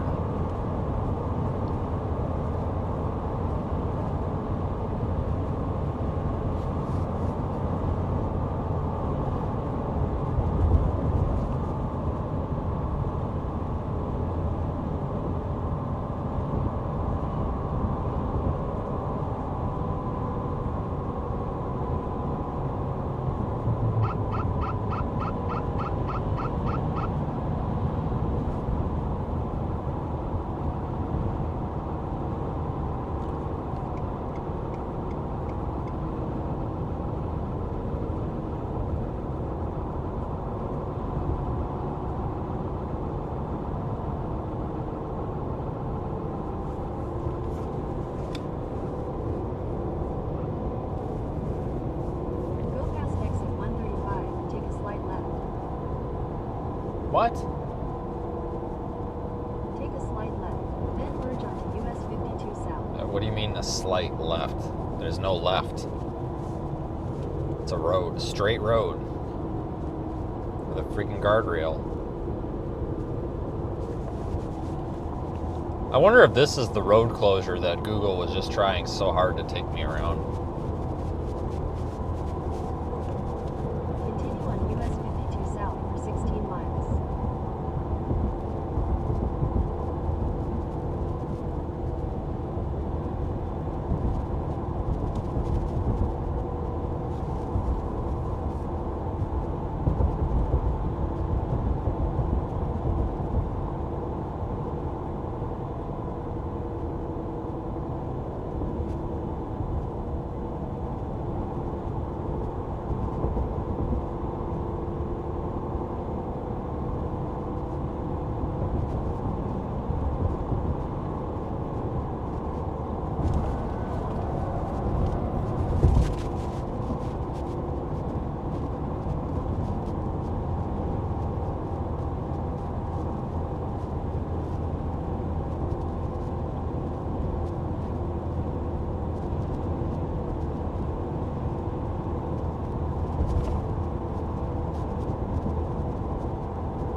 I don't really have any updates. Like, I haven't seen the Weather Service give any updates at all about this. Otherwise, I would have passed them along. I guess kind of. They did. So basically now all of South Carolina and all of North Carolina are under winter storm warnings. There were a few places in South Carolina that didn't have them, but it looks like they filled all of it in. So if that means anything to anybody, that's really the only news that I have. They haven't updated anything since like 6 a.m. Unfortunately.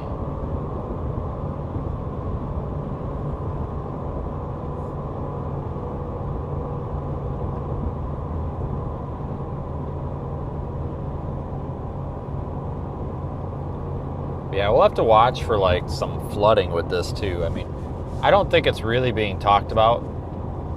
At least I haven't really seen it. But I would imagine there's a chance for some flooding. Maybe not a major deal, but I would imagine some along the coast just because of the wind.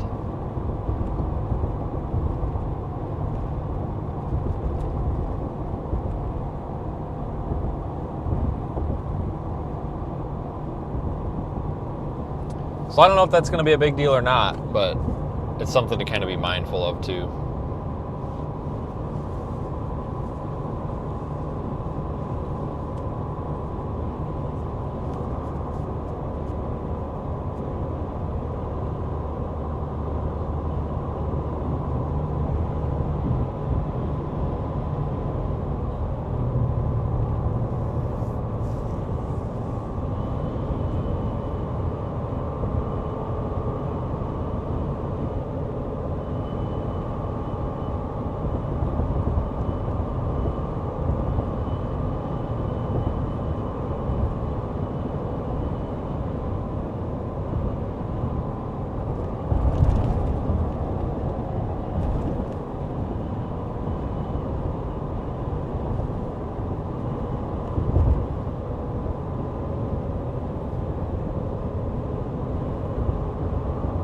Yeah, we'll keep going for a while here. I mean, I think that might have been it for the snow for right now.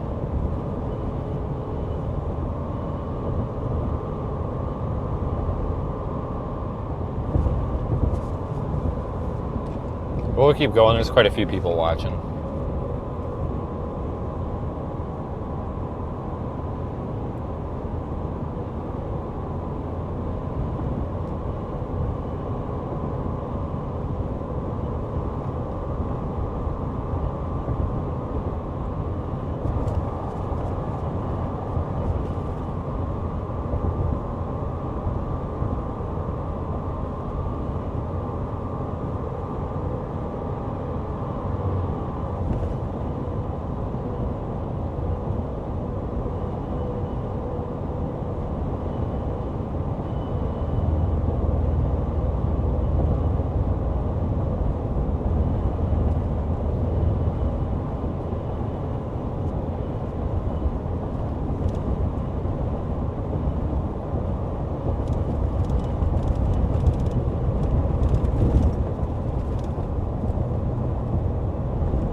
Yeah, I was supposed to be in Minneapolis. Yeah, but this is kind of postponing that. I'm surprised you're the first one to say something about that. Careful, you'll get canceled for that too.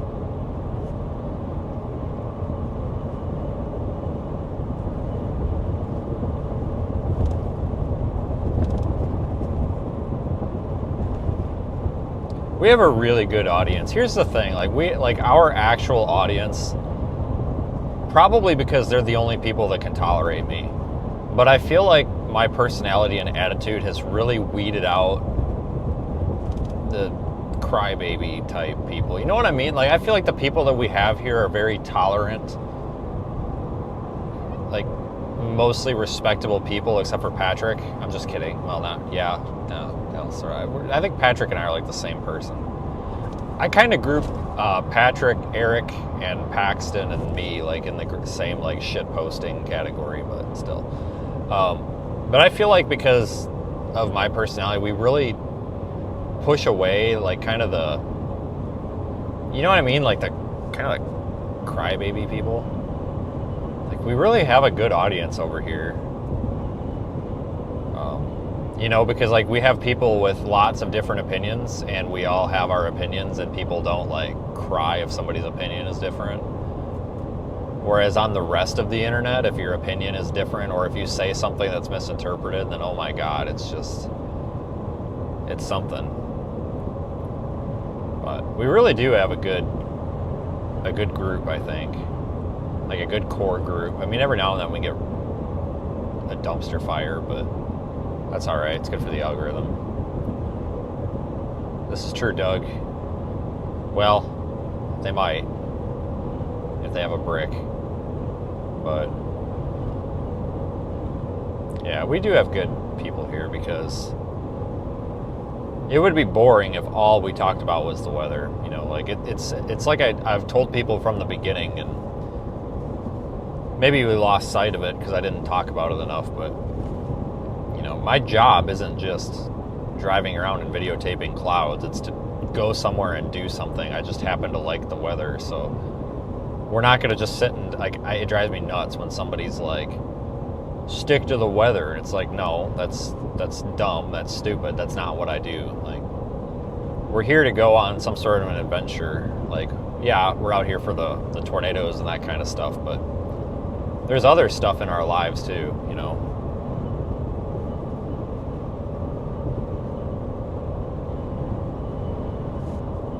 Yeah, I think we've got a good group.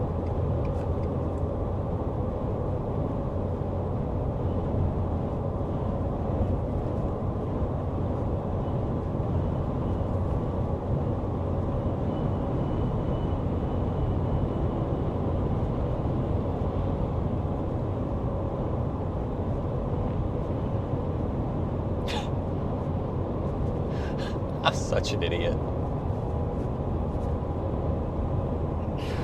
Oh God, I just caught myself where I look like a huge idiot. I don't even know if I should tell you what the hell mistake I just about made. I'm serious, I probably shouldn't.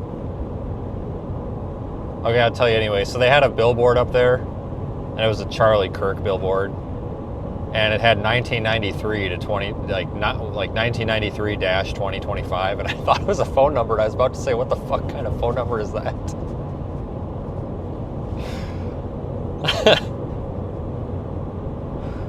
Oh shit, I about looked really stupid. I thought it was a phone number. I'm like, what the hell? That's not a phone number.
right, 3 miles till we go east. I think we're about to just get into that part of North Carolina that's just a bunch of traffic, sadly.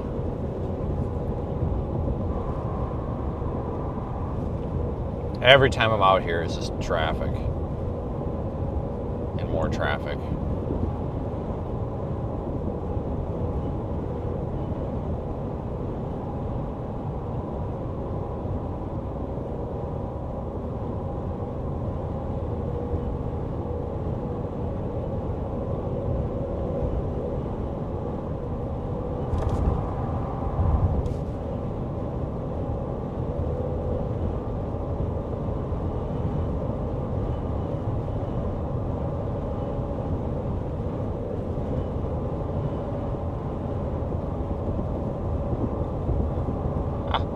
Told you.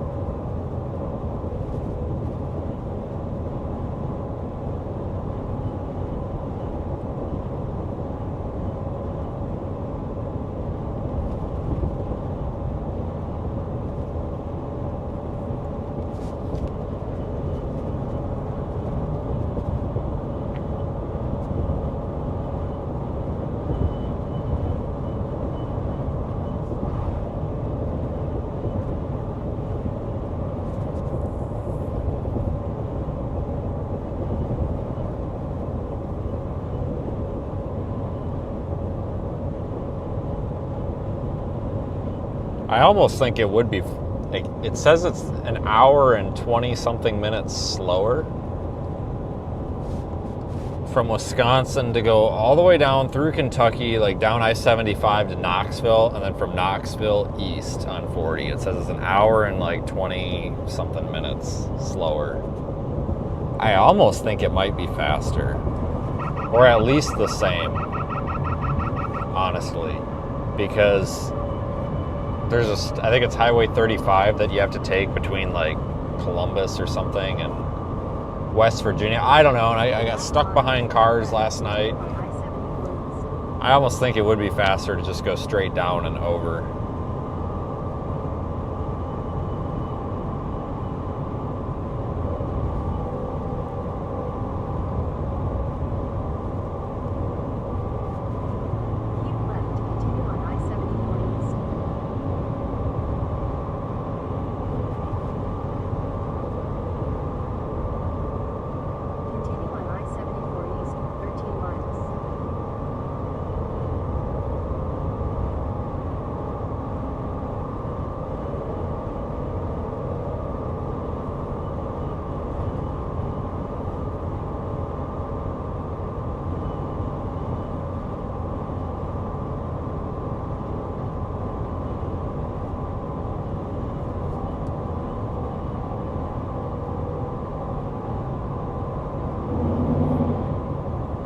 Oh, that guy thinks he's cool.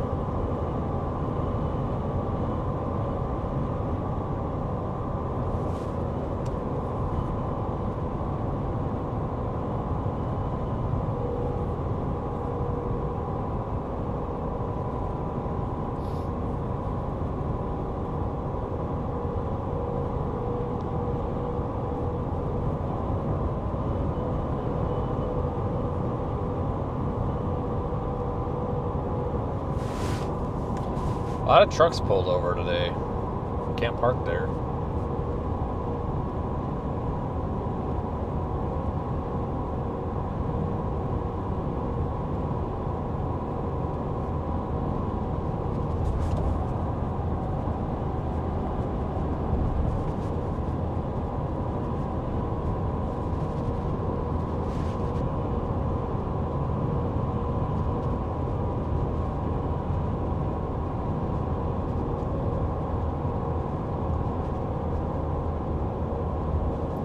Yeah, so last time that I was out here, besides, well, we had that nor'easter thing, October, September, whenever the hell that was. It was a couple, like 3 or 4 months ago.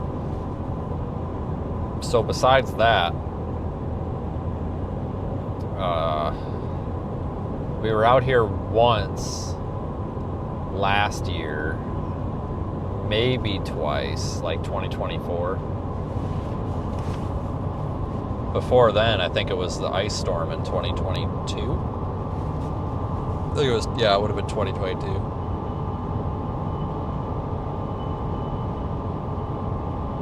Yeah, I don't come out here much.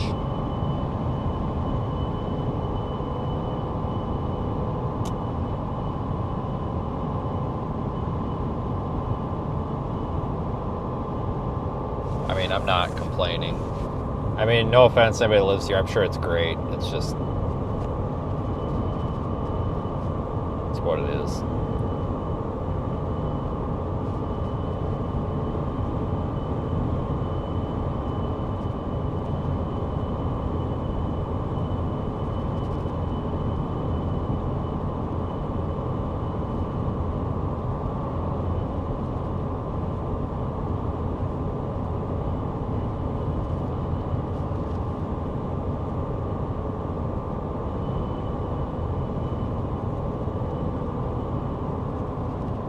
Like I said, though, I honestly, it's the traffic for me that always irritates me. Seems like you're just always battling traffic.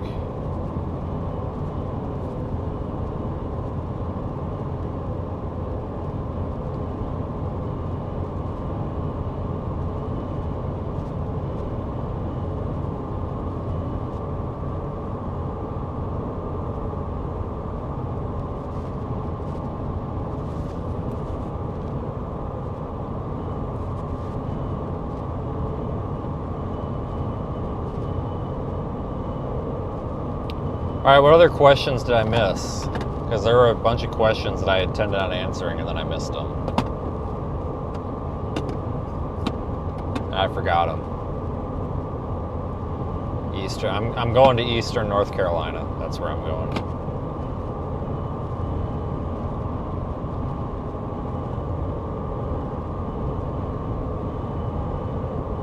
Where's here at the moment? I don't know. The top left of the screen is the location. I don't always. Most of the time, I don't know where I'm at because I'm not familiar out here. You guys have a better idea than I do. Trust me. Yeah, North Carolina is better than Illinois. I would agree with that.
Immediate towing in effect.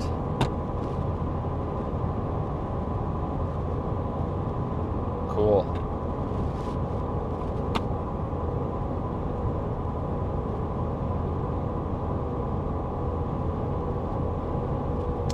No, not with the balloons, but I am now getting accused of killing birds with the balloons.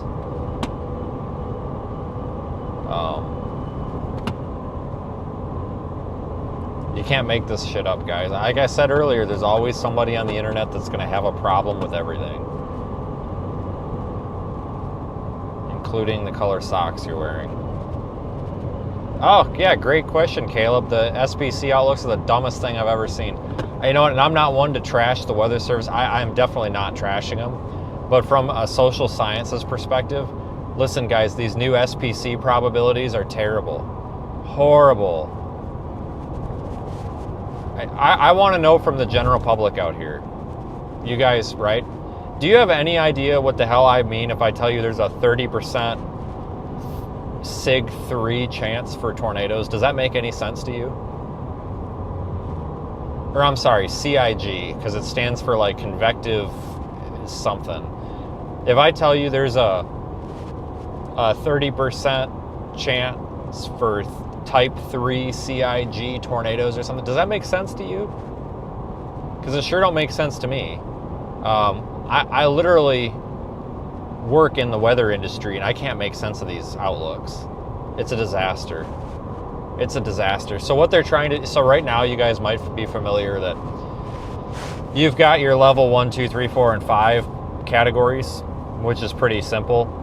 But what determines what category you're in is what percentage of risk. So like if you have a 5% chance of a tornado within 25 miles of a given point, it's a level 2, it's a slight risk. Well, they're changing it so that now any tornado risk or hail or whatever can have a category 1, 2, or 3 something. I'm just like, what? I would like to express my honest opinion. How about throw all that shit away and just write a more detailed forecast explaining what's going on instead of confusing people? For example, one of the reasons why they wanted to go to this is because right now the current protocol is that they can only issue the significant tornado risk for 10% or higher risk, right? So let's say that there's a situation where you have a 5% tornado risk. Well, they want the SPCU, the reason they're doing this is they want a way to communicate. They want a way to communicate to everybody that yes, there's a lower chance for tornadoes, but those tornadoes could be strong. So now, instead of just saying, hey, why don't we just add significant chances to any number, which I think would make sense. Now we're gonna not only have the significant risk, we're gonna have 3 types of it. What the hell does that even mean? I don't know what it means. I read all of it and I can't make any sense of it. I'm dead serious. I cannot make any sense of it. I am genuinely confused. And what a lot of the meteorologists, well, government people, the government fanboys are saying is that this is great because the SPC outlooks are not meant for the general public. That's false. The Storm Prediction Center outlooks are meant for the public. They are publicly accessible on the website, and the public is always encouraged to look at them. I understand that meteorologists should be able to figure it out. I can't figure them out. I read the whole thing, and I'm just like, this is confusing as hell. Why are we making this worse? I think what they should do, because right, if I don't offer a solution, then I'm just bitching. I'm not bitching. I'm giving an honest opinion here. I think what they should do is make it so that it's up to the discretion of the forecaster what gets the hatch, the significant, the dash marks, and they can put it wherever they want regardless of the percentage. If they want a 5% tornado, but those tornadoes could be significant or strong, then let them put that strong risk over the 5%. Don't limit them to 10% or higher. Let them use their discretion. They are meteorologists, they're people. Like that's what we want them to do. We want their opinion. We want them to put their brain on the map, basically. I don't like this new everything that they're doing, because if I'm having a hard time understanding it, how are we supposed to communicate this garbage to the public? Like, the public already is confused by a lot of this. I mean, they're already confused with these different levels and stuff. Like, how the hell are we supposed to communicate it when we're confused? I think it's dumb. Caleb, I saw your Twitter post. You're right. But it's just, oh my God. I don't know. And it's just, and the weather community right now, it's just ridiculous, because if you say that you don't think this is a good idea, then they're trying to cancel you. And they're doing, and these fanboys and fangirls and furries and all this, they're trying to cancel you, and they're like, these aren't meant for the general public. No, they are meant for the public. Do you know why? Because did you know that when there's a moderate risk or higher, the Storm Prediction Center issues what's called a public weather outlook? Public weather outlook, which is basically just an information packet where they put all of the SPC forecasts together and then put a video with it. Public. On the public website. This is a public-facing website. It's not like it says this is for internal meteorological use only. No, it's for everybody. And in fact, the Storm Prediction Center themselves, there's nothing wrong with them. But the Storm Prediction Center themselves even encourages the public, to read the Outlook. Like there's literally like sections of the website trying to teach the public how to use the website. I don't know, man. That's my long answer. I think it's terrible, and I'll probably get canceled for that too. But I just think it's really bad because I like to focus a lot on what the public perceives, because I'm out here every damn day and I see what the public perceives, and the public hates us. They hate us. They always bitch about us being wrong. They hate us. They hate us because we do a shit job at communicating the weather, and now we're just going to do an even worse job at it. And it's like, God damn it. I don't know, man. It's a mess. It's a freaking mess.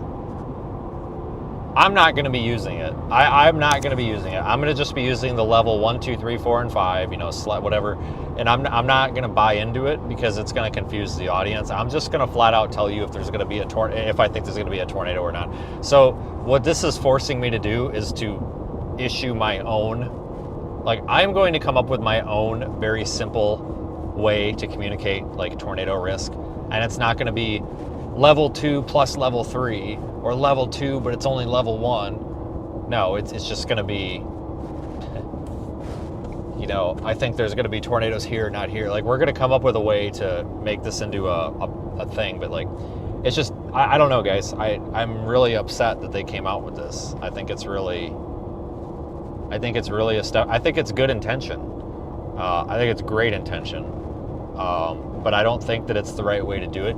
Maybe if you're focused only on internal use where you train people on this, but not as an overall thing, because we are encouraged to share the Storm Prediction Center outlooks. We're supposed to. So we need something that we can share with people that people understand. Basically, Allstate Insurance. Hello? Hello, Mr. Vincent Sparta, Allstate. Sorry, what can I do for you? Hello? Hello? Yes, what can I do for you?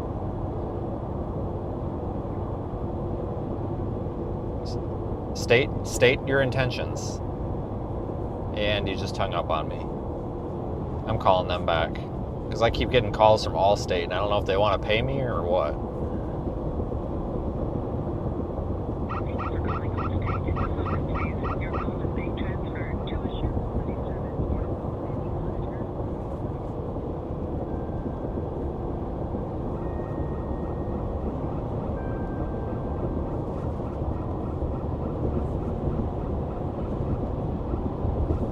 Hi, welcome to Allstate. This is Nikki, the licensed insurance agent in your state.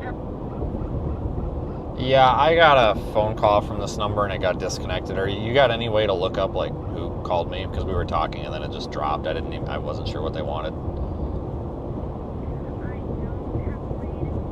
Well, you're about as worthless as tits on a board. All right, well, never mind that. Well, we'll see if they call back. I'm sorry, I'm so sick and tired. Allstate has called me 3 times a day for the past week. And I know a lot of you guys are going to be like, oh, just block the number. Well, yeah, I totally could, but I want to know what they want. And every time I answer, it's always a terrible connection. I don't know. I'm serious. The connection fails. And once again, connection fails. So I don't know if they got a problem with their phones or my phone or what, but something's wrong.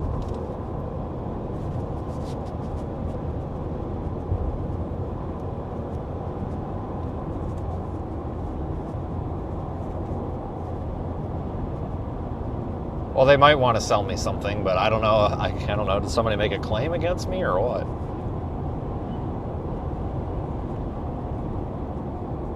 And look at that, traffic, just like I told you. Great.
God, I just hope it's not like this the whole way, but I have a feeling it's going to be like this.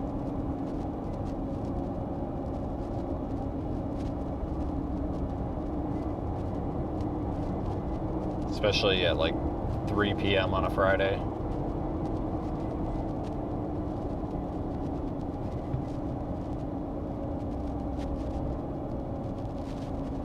In 800 feet, merge onto I-40 East, US 421 South.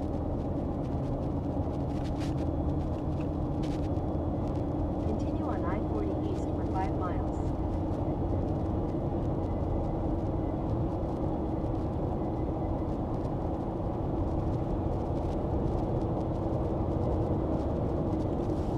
Alright, get me over there where people are actually moving.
Yeah, like usually I run into like all sorts of aggressive driving out here. Like everybody just wants to run you off of the road.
I need to be over here.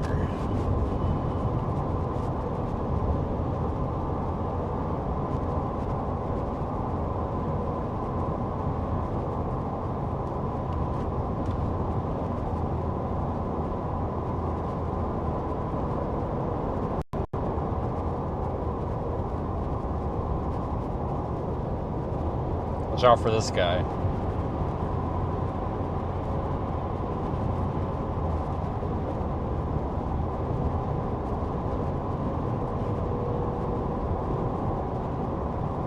Oh my god, I can't believe I'm freaking Central North Carolina right now. I could be sitting in my chair right now. But nope, I'm in North Carolina.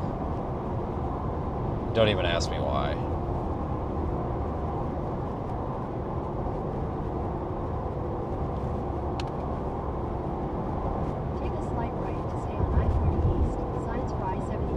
Hey, this car up ahead of us already run a few off of the road. Check him out. He's missing both front and rear bumper covers.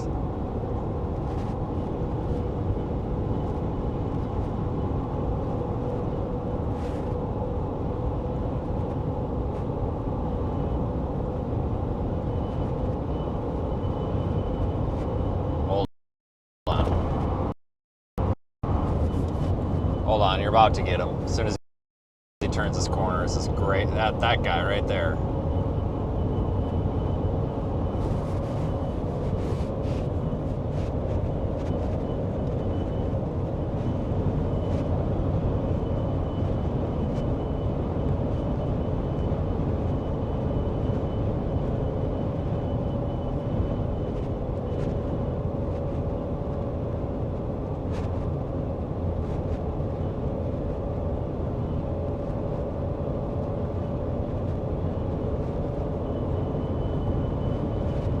And his windshield's busted too. Man, he's I think he's run a few off of the road.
Still can't believe it's 5 hours to get out. Like, how is it 5 hours from here? It does not look that far.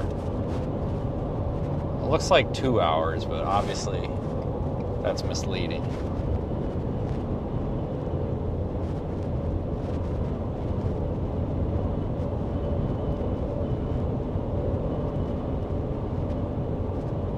Yeah, I'm just trying to get as far as we can, as quick as we can, because I know we're going to run into traffic jams at some point. Trying to compensate for that a little bit.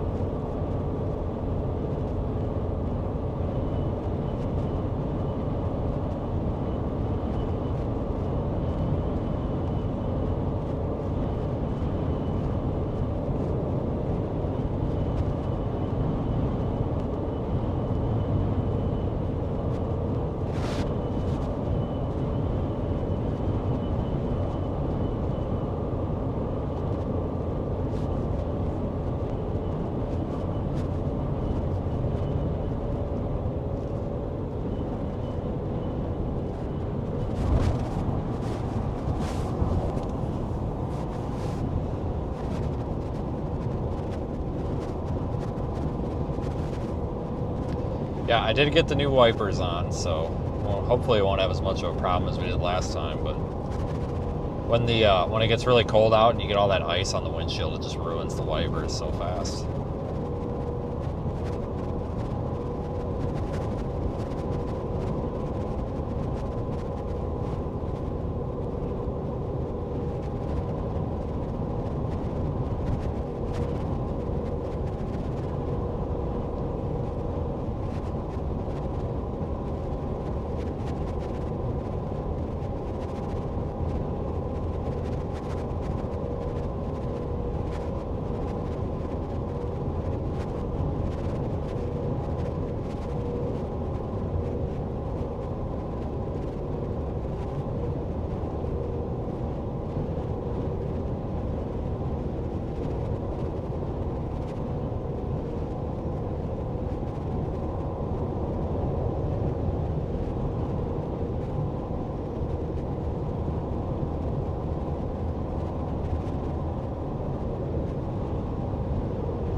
Oh, that's nice. Can't be in this lane. It's nice they give you like a whole quarter mile to figure that out.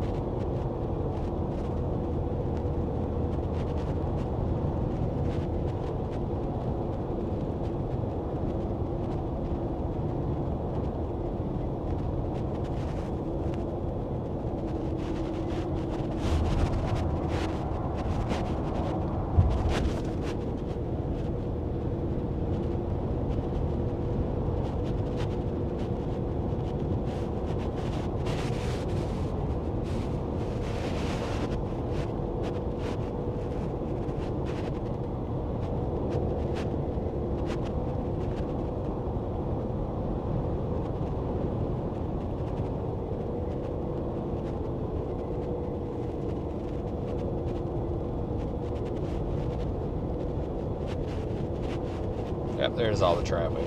I knew we weren't going to get that lucky.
Well, hopefully somebody figures out what they're doing up here and we can get moving. So I think it's the car in front of this tow truck.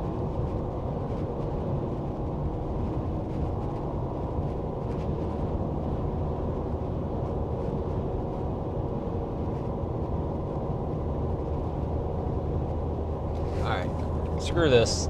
Played enough of this game. Let's do this.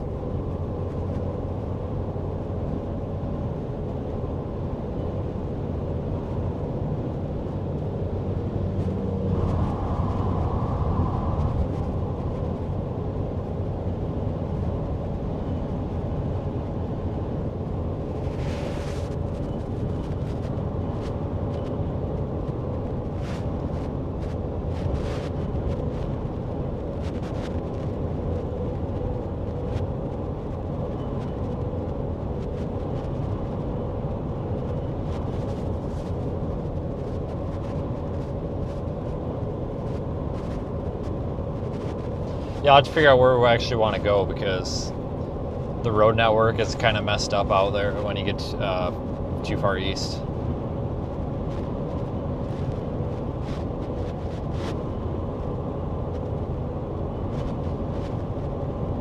I was thinking Kitty Hawk, but I don't want to go up through like Elizabeth City. Plymouth would be alright, I guess.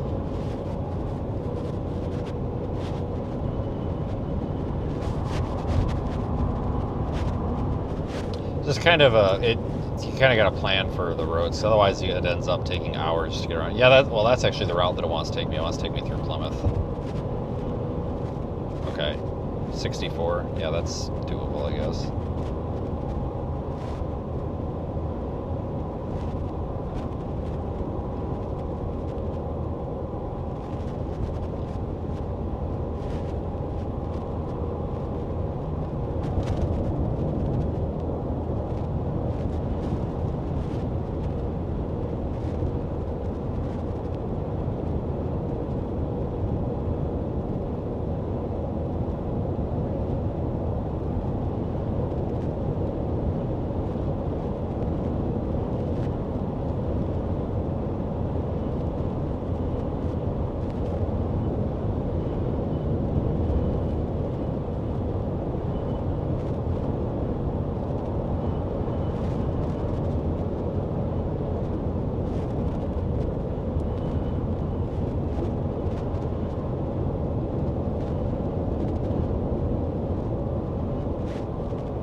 I don't think they've updated the snow maps yet either.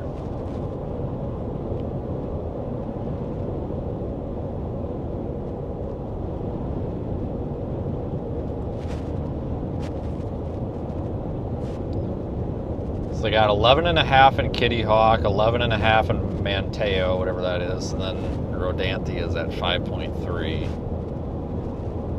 I think that's going to come in higher. Then they've got a foot in Greenville. So how long does it take to get from Greenville to Kitty Hawk?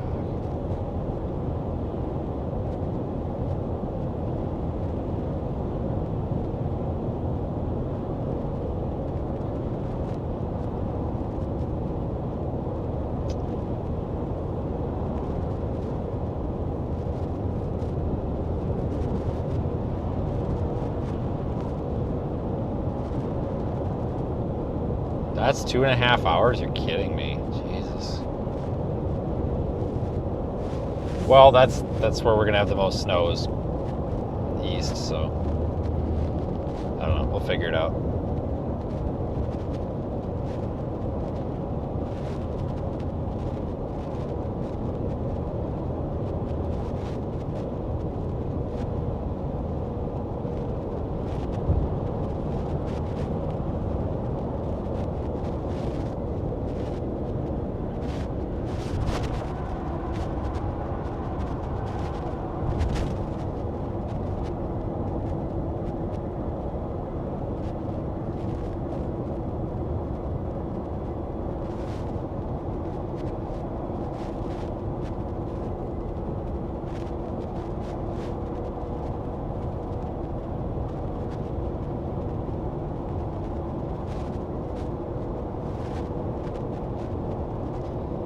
Looks like a solid 7 to 9 inches across central North Carolina, though.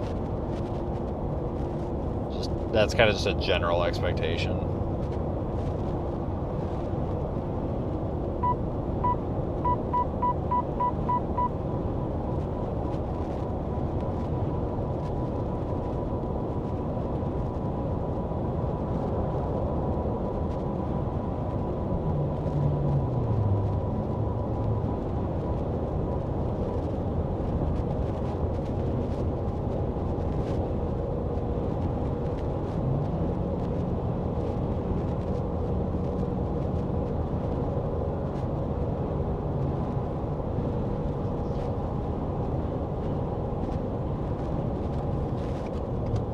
In a couple of hours when I get to a hotel, I'll give you a better idea on snow totals, but right now the best I can tell you is I think it's pretty safe to say mostly everybody in central and eastern North Carolina is going to see at least 8 inches, give or take. But I think that's a safe bet. Some areas more, especially farther east.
Yeah, we'll see what I do. I don't know if I'm going to go all the way that far east, but we'll see how things are.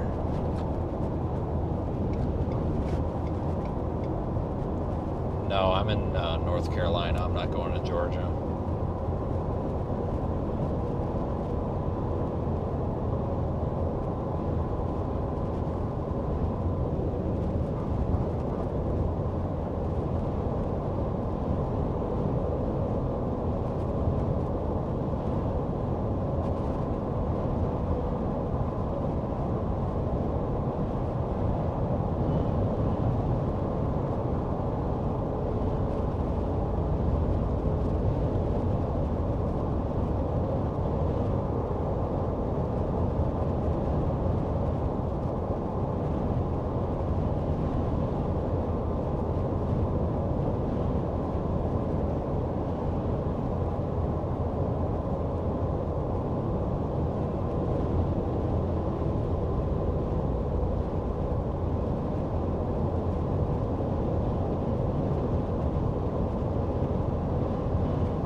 This is one of those cases of where sometimes you don't even want to go to where the most snow is. You want to go to where the most wind is, and that's going to be farthest east. I mean, there's probably going to be the most snow farther east too, but you get the point.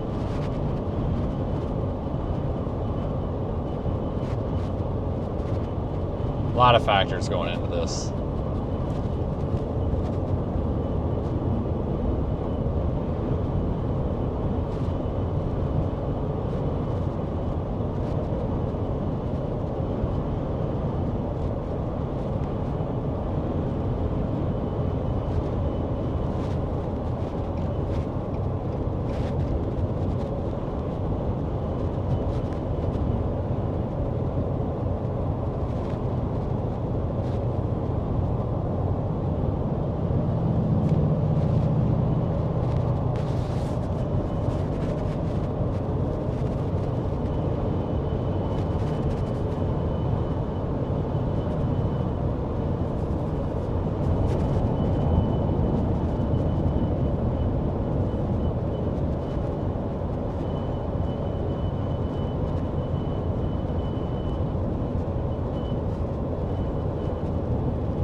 I don't know how much Waffle House is out here, if at all, but probably not. I don't think there was last time.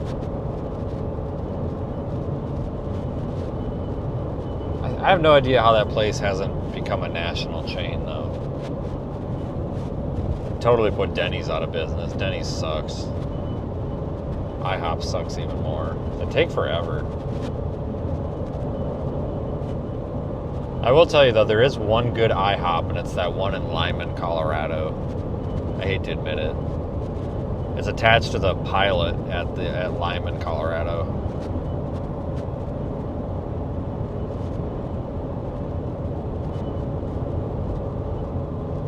There's another good one that's on I-70, but I don't know where it is. It's somewhere in Kansas. It's either Topeka, Salina, or Hayes, and I don't remember which it is.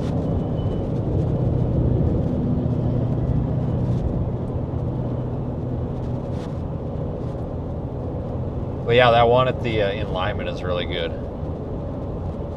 I've been there quite a few times over the past several years. And I'm not kidding, as far back as I can remember, which is at least 5 or 6 years ago, the same guy has worked there. Like, I've seen the same guy every time. I'm not even kidding. It's kind of impressive.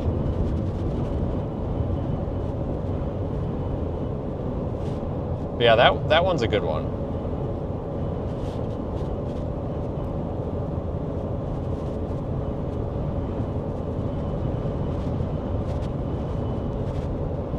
What I like about Waffle House, though, is I can tell them to just bring me a pitcher of drink. Like,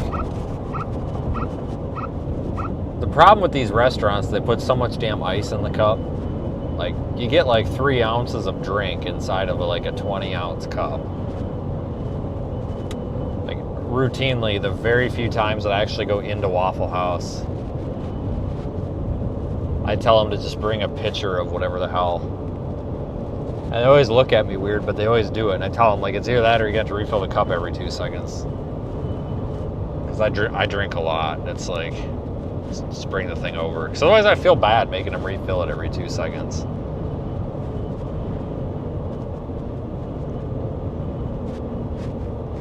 I tell you what, though, there's nothing more disappointing than going to Waffle House and having them, like, make the hash browns hard. Like, I hate, like, you know how, like, they're so damn hard you need, like, a knife just to cut the damn hash browns? I hate that. Like, you've been busy all day and then you show up at Waffle House and then they throw a rock down in front of you. It's like, what the hell is this piece of freaking concrete?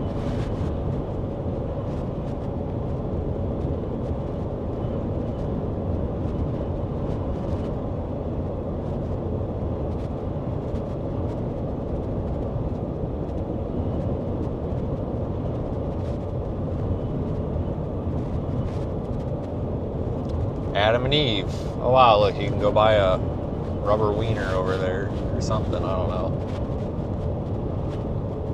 If you're into that.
Buc-ee's is a letdown. Sorry, but it is. I went into the damn Buc-ee's in frickin' whatever the hell place we were. And just to see the bathrooms, because everybody, well, specifically Zach, was telling me how great these bathrooms are. He's like, yeah, it's like your own closet, and it's got a door. And I'm just like, wow, that sounds pretty cool. I didn't even have to go to the bathroom. I just went into the bathroom to see the bathroom. I walked in there. That was the most disappointed I've ever been. There was like toilet paper all over the floor. It looks like somebody shit all over the walls. And it just looked like a regular bathroom. He told me that that one must just not have been remodeled. But I don't know. I was pretty disappointed by it. I don't know where we were. I think it was in Texas somewhere. But I'm not for certain.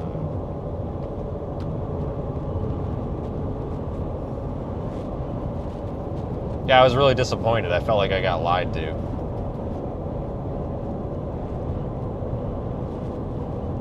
Yeah, I think it's dumb that they have the no truck signs. Because, like, I get that they don't have room. But,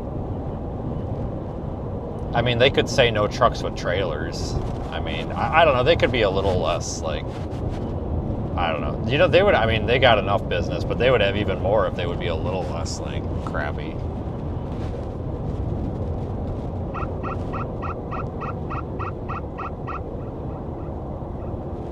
I mean, I get they don't have the room, but at the same time, it's like, they got more room than a lot of these places do. I will tell you that.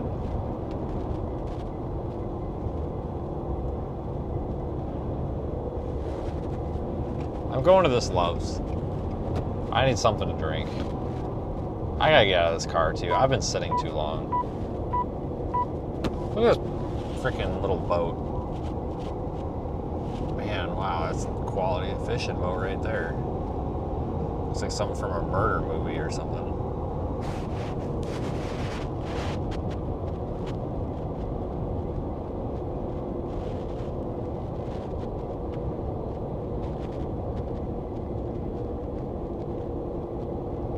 Hershey's Barbecue. Pass. Authentic North Carolina barbecue. Oh, it's authentic. Oh boy. Next.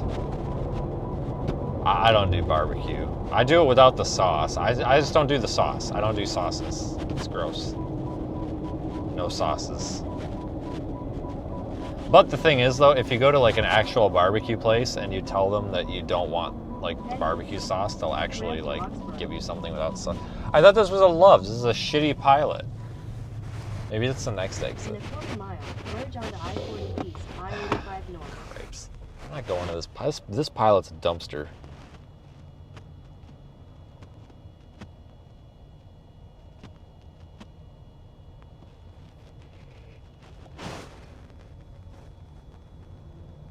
I swore, I thought this was the Love's exit.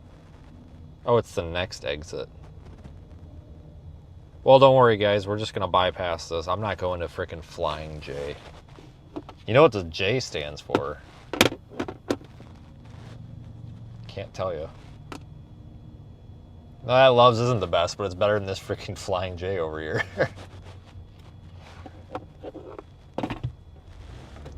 Yeah, I don't do the barbecue sauce. It's nasty.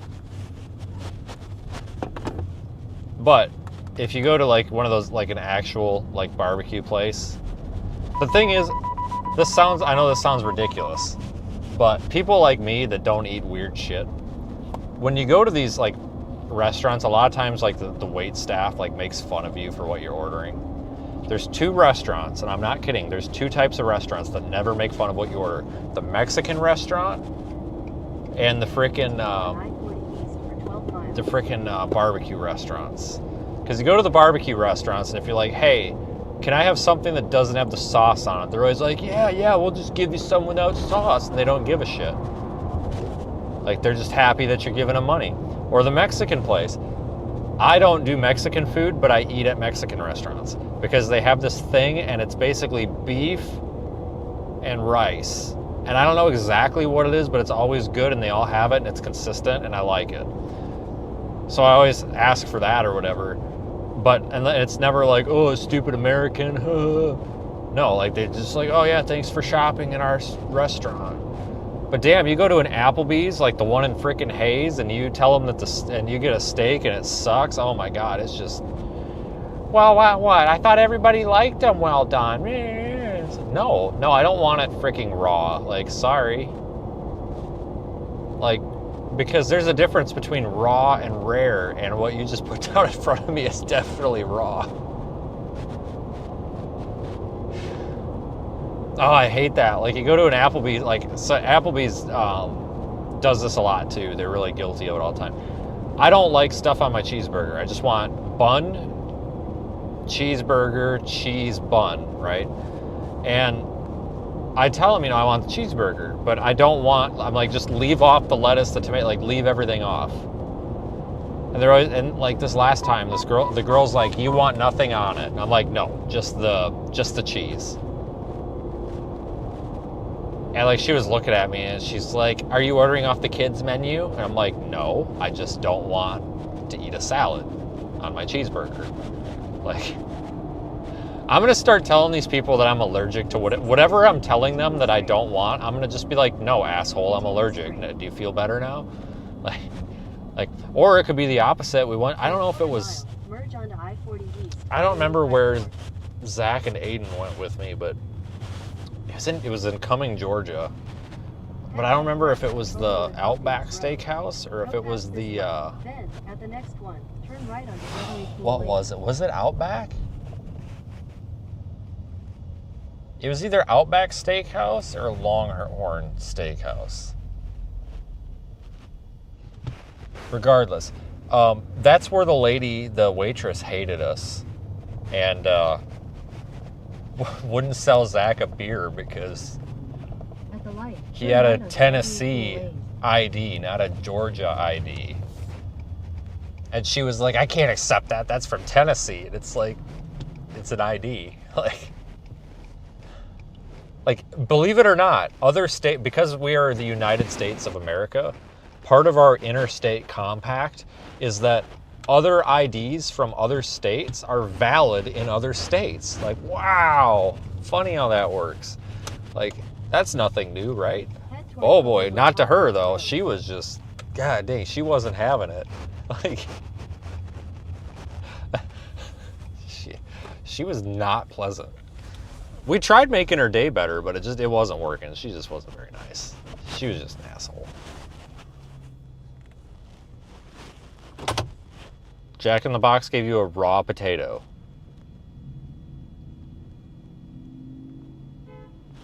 Why are you honking at me? What do you want? I don't know you. Why you... What is... Jesus.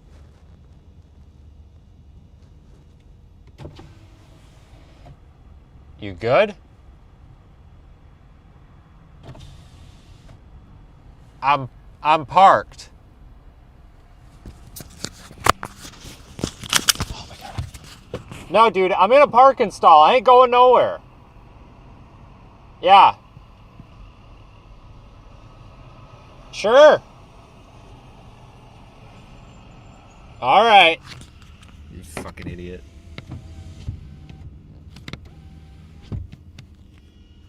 Oh my god. This guy is back there, honks at me, and he's just like pointing at my truck, like waiting for me to back out. This guy followed me in. And like my foot's not on the brake, I'm in park. Like he thinks that I'm backing up and he's like throwing his arms up like WTF. I'm like, I'm parked, dude. I'm not going anywhere. Like you followed me in here and you saw me park. And he's like honking and he's like giving me the WTF are you doing arms. It's like I'm parked. Like, you totally misunderstood me, but like I'm not backing up. That's why my truck's in park, but whatever. I swear to God.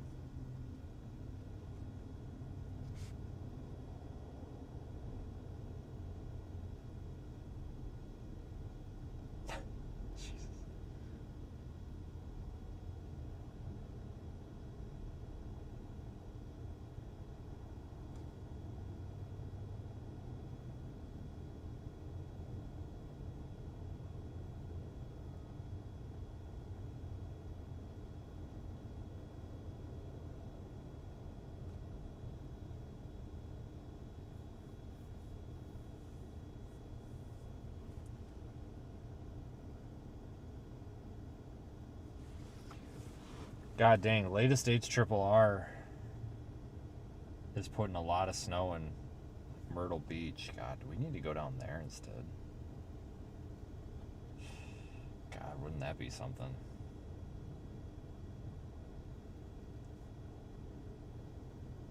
God dang, guys. God, I really don't want to go to like Myrtle Beach. Head toward Trollingwood Hawfields Road. That's why I haven't booked a hotel yet.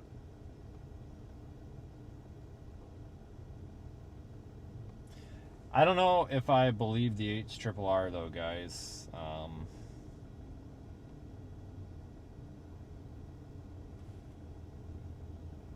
It's not going to be as windy down there either, is it?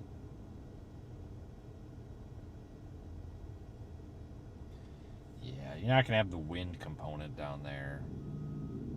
I might go to Plymouth or Williamston, one of those two.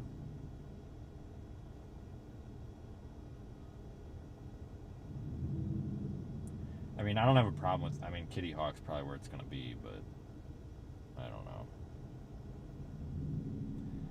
We got to make a call soon, though.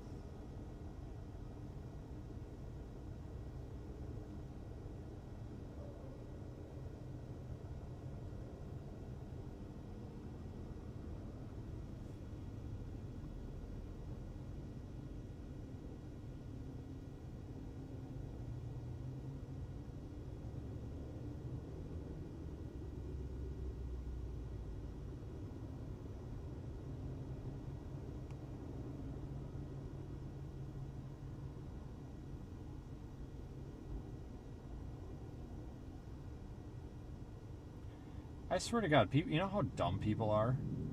So you guys remember how, pulling those people off of Interstate 22? So I posted a Facebook reel explaining about the guy that was charging people $20 to pull them off of the road and then damaging their cars. Because the Chevy Malibu, the red Chevy Malibu that was there when we got there, the guy literally pulled their core support like out of the car, trying to pull them out. Like he destroyed their front of their car. So Heather Hadaway Watkins says, what is wrong with you? I will say $20 versus the tow company that are charging $600, which is not true, is kind of a deal. Don't you get paid for the video, you hypocrite? So doesn't that mean that you got paid as well? Some people help for free. Some people help for a little cash. What's your problem? So I said, Heather, please open your ears and comprehend the English language I'm speaking. Listen to what I said in the video. The guy charged $20 and then damaged the front of their cars. Damaged their cars, period. And then I left it at that. And now I guarantee you she's going to come back and tell me how rude of me that was. Why? Like, you can't, I swear to God.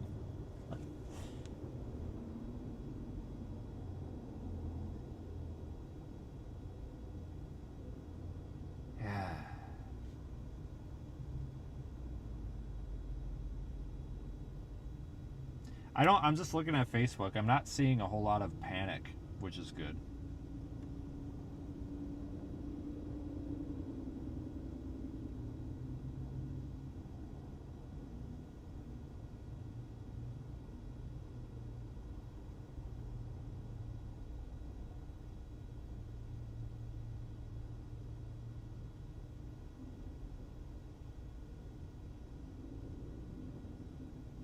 Oh, she edited her comment. Of course she did.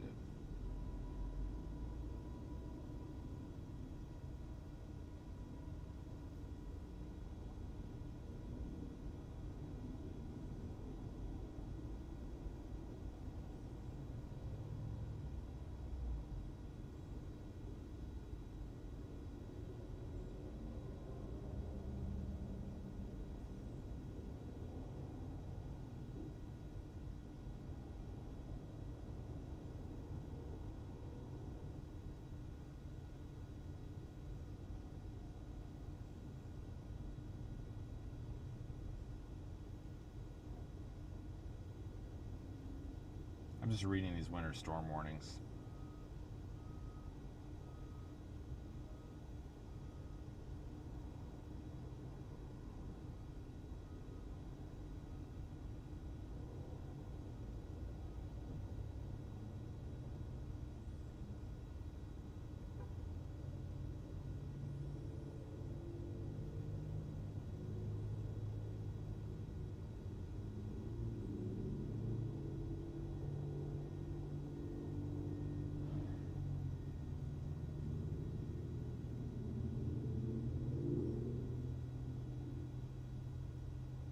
I don't really see anything new.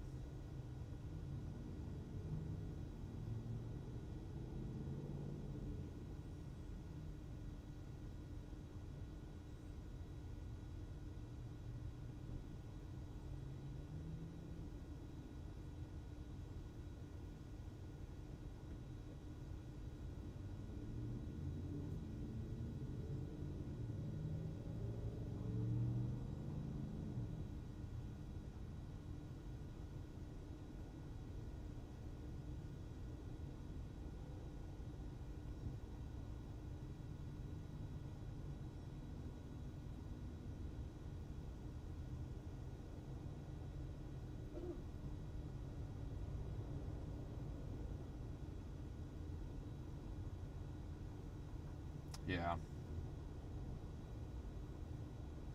Okay. I'm just making sure because usually in the afternoon they'll update some of this stuff. But I'm just making sure I didn't miss anything.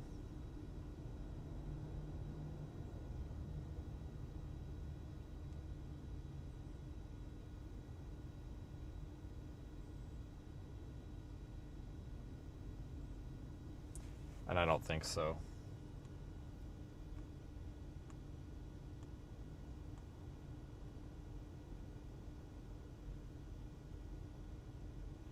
Alright guys, I'll be right back. Give me just a minute. We'll put it on the break and I'll be right back.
Back.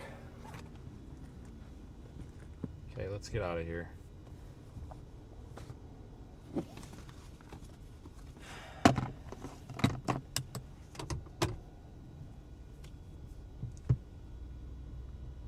I stood in line for 5 minutes, at least. They're just freaking busy. And, like, it wasn't their fault. They're just busy. Like, I don't know. I mean, this place, there's more people in this place than I think there is in the whole freaking state of Rhode Island. I mean, the damn line went all the way to the back of the freaking store and, like, went around the corner. It was ridiculous. I mean, I've never seen that many people waiting in line at a freaking Love's before. Like, holy crap. Head toward Trollingwood Hawfields Road. Oh, I have to turn right? Are you what? Where's the... son of a bitch.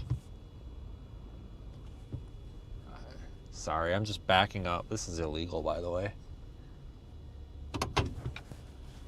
I look behind me first.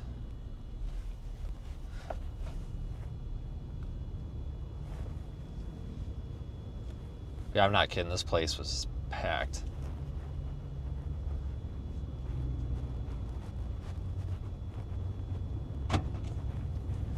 I tell you what, we need more self-checkouts in these truck stops and stuff. Like these busy gas stations. I really think self-checkouts are a good idea there. I know a lot of people hate self-checkouts, and I do too, but in a place like that where you're in a hurry, I think they're kind of nice because they tend to be a little faster.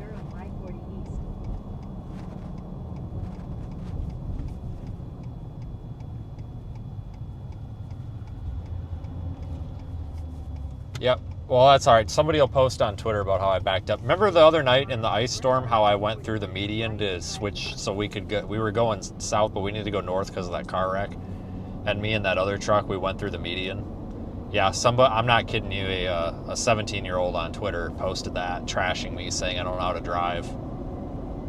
And I actually responded to the kid and said, "Sir, you are 1 year old enough to drive. You need to be quiet and go back to school."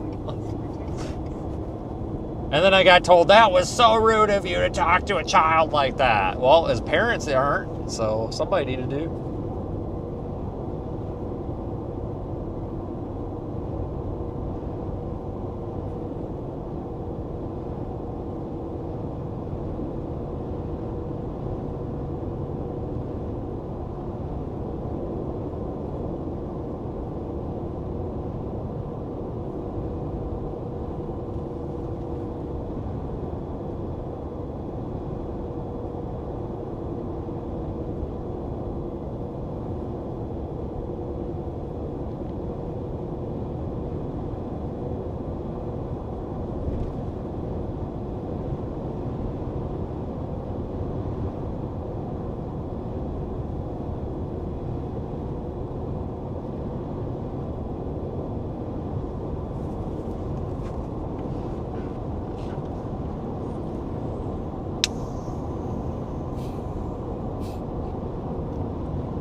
Biscuitville. Yeah, we go to Biscuitville. That sounds great.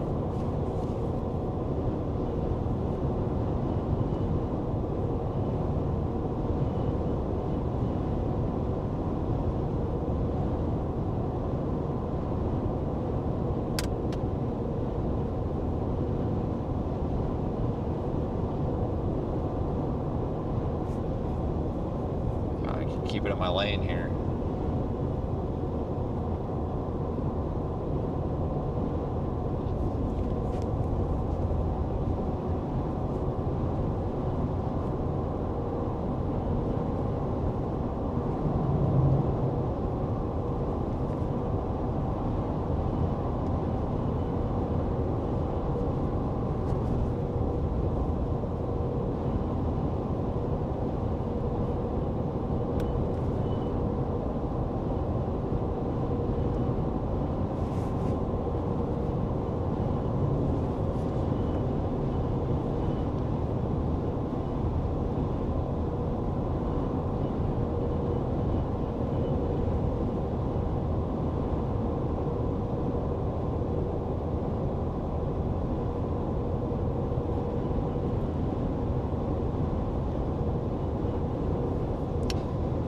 Well, that's that, I guess. What to do now?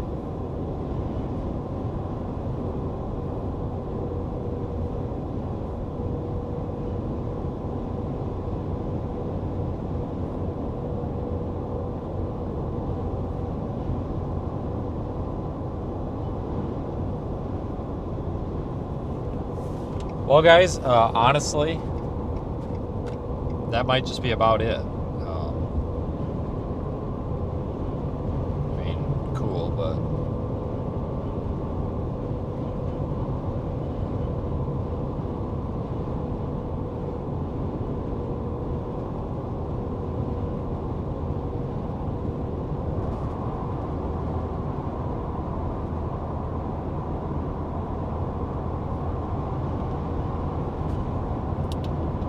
I'm 4 hours out. I was trying to keep this stream at like 3 hours. I don't know how long we've been streaming. How long have we been streaming? It doesn't show me. Oh, wait a minute. It does here, I think. 3.5 hours. Look at that. Probably just call that good enough, honestly. I got phone calls and shit to do.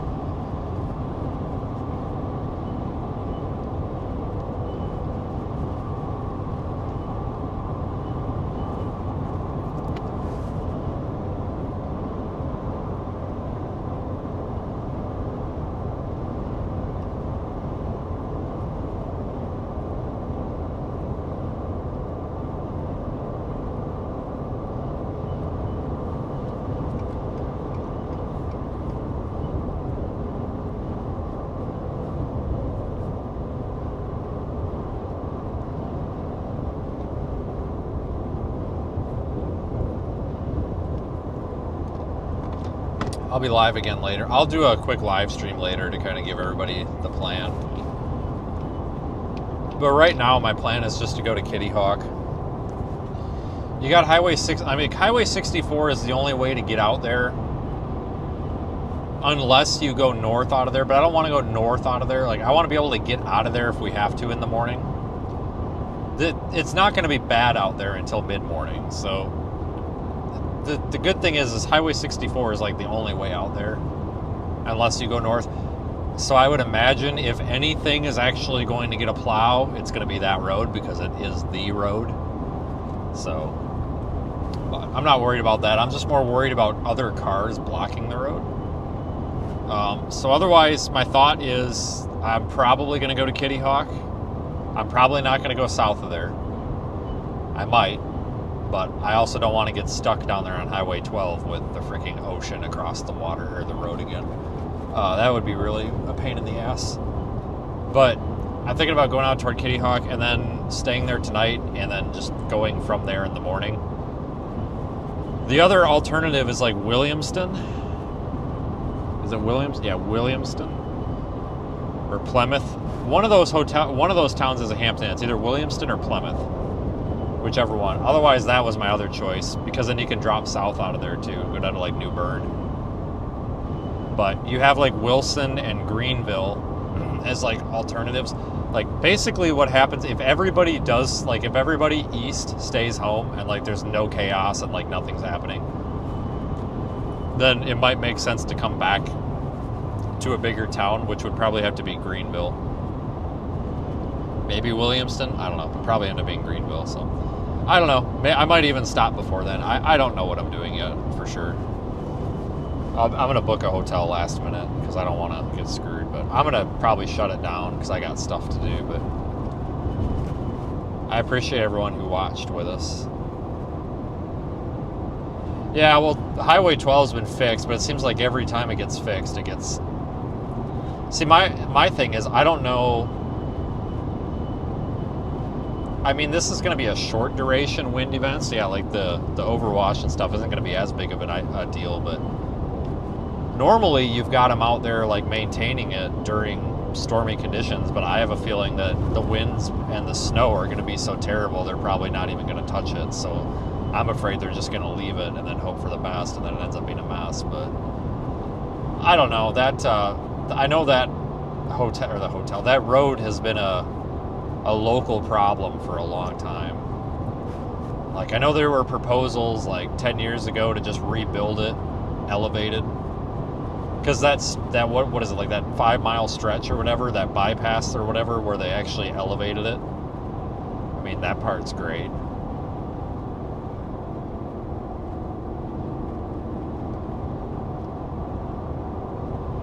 But I don't know. I hope someday they figure something out with that road, because God, I'd hate to live out there with that.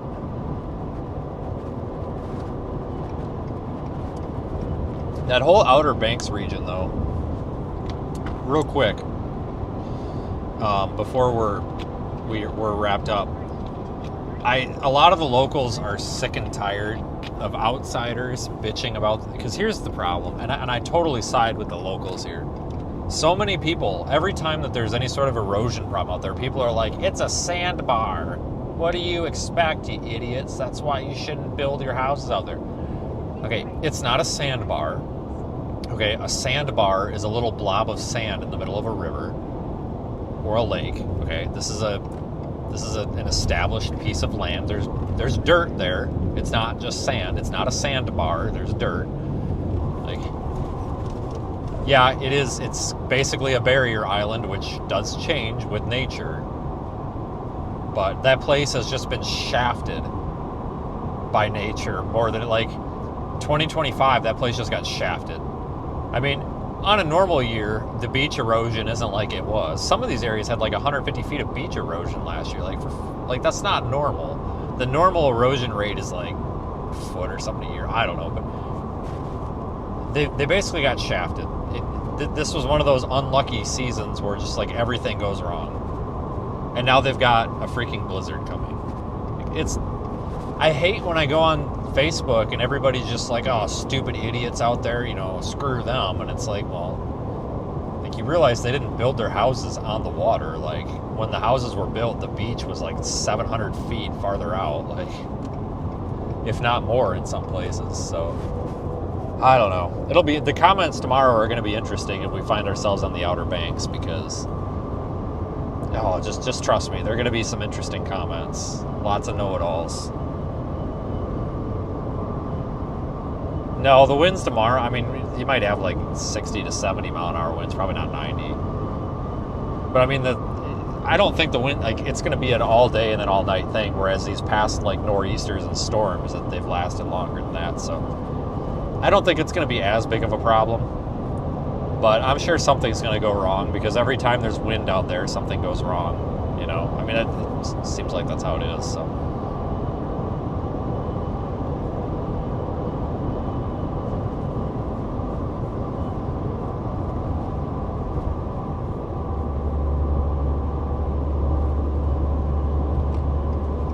Anyway, guys, I'll be back later on with an update. Thanks for watching. It was fun.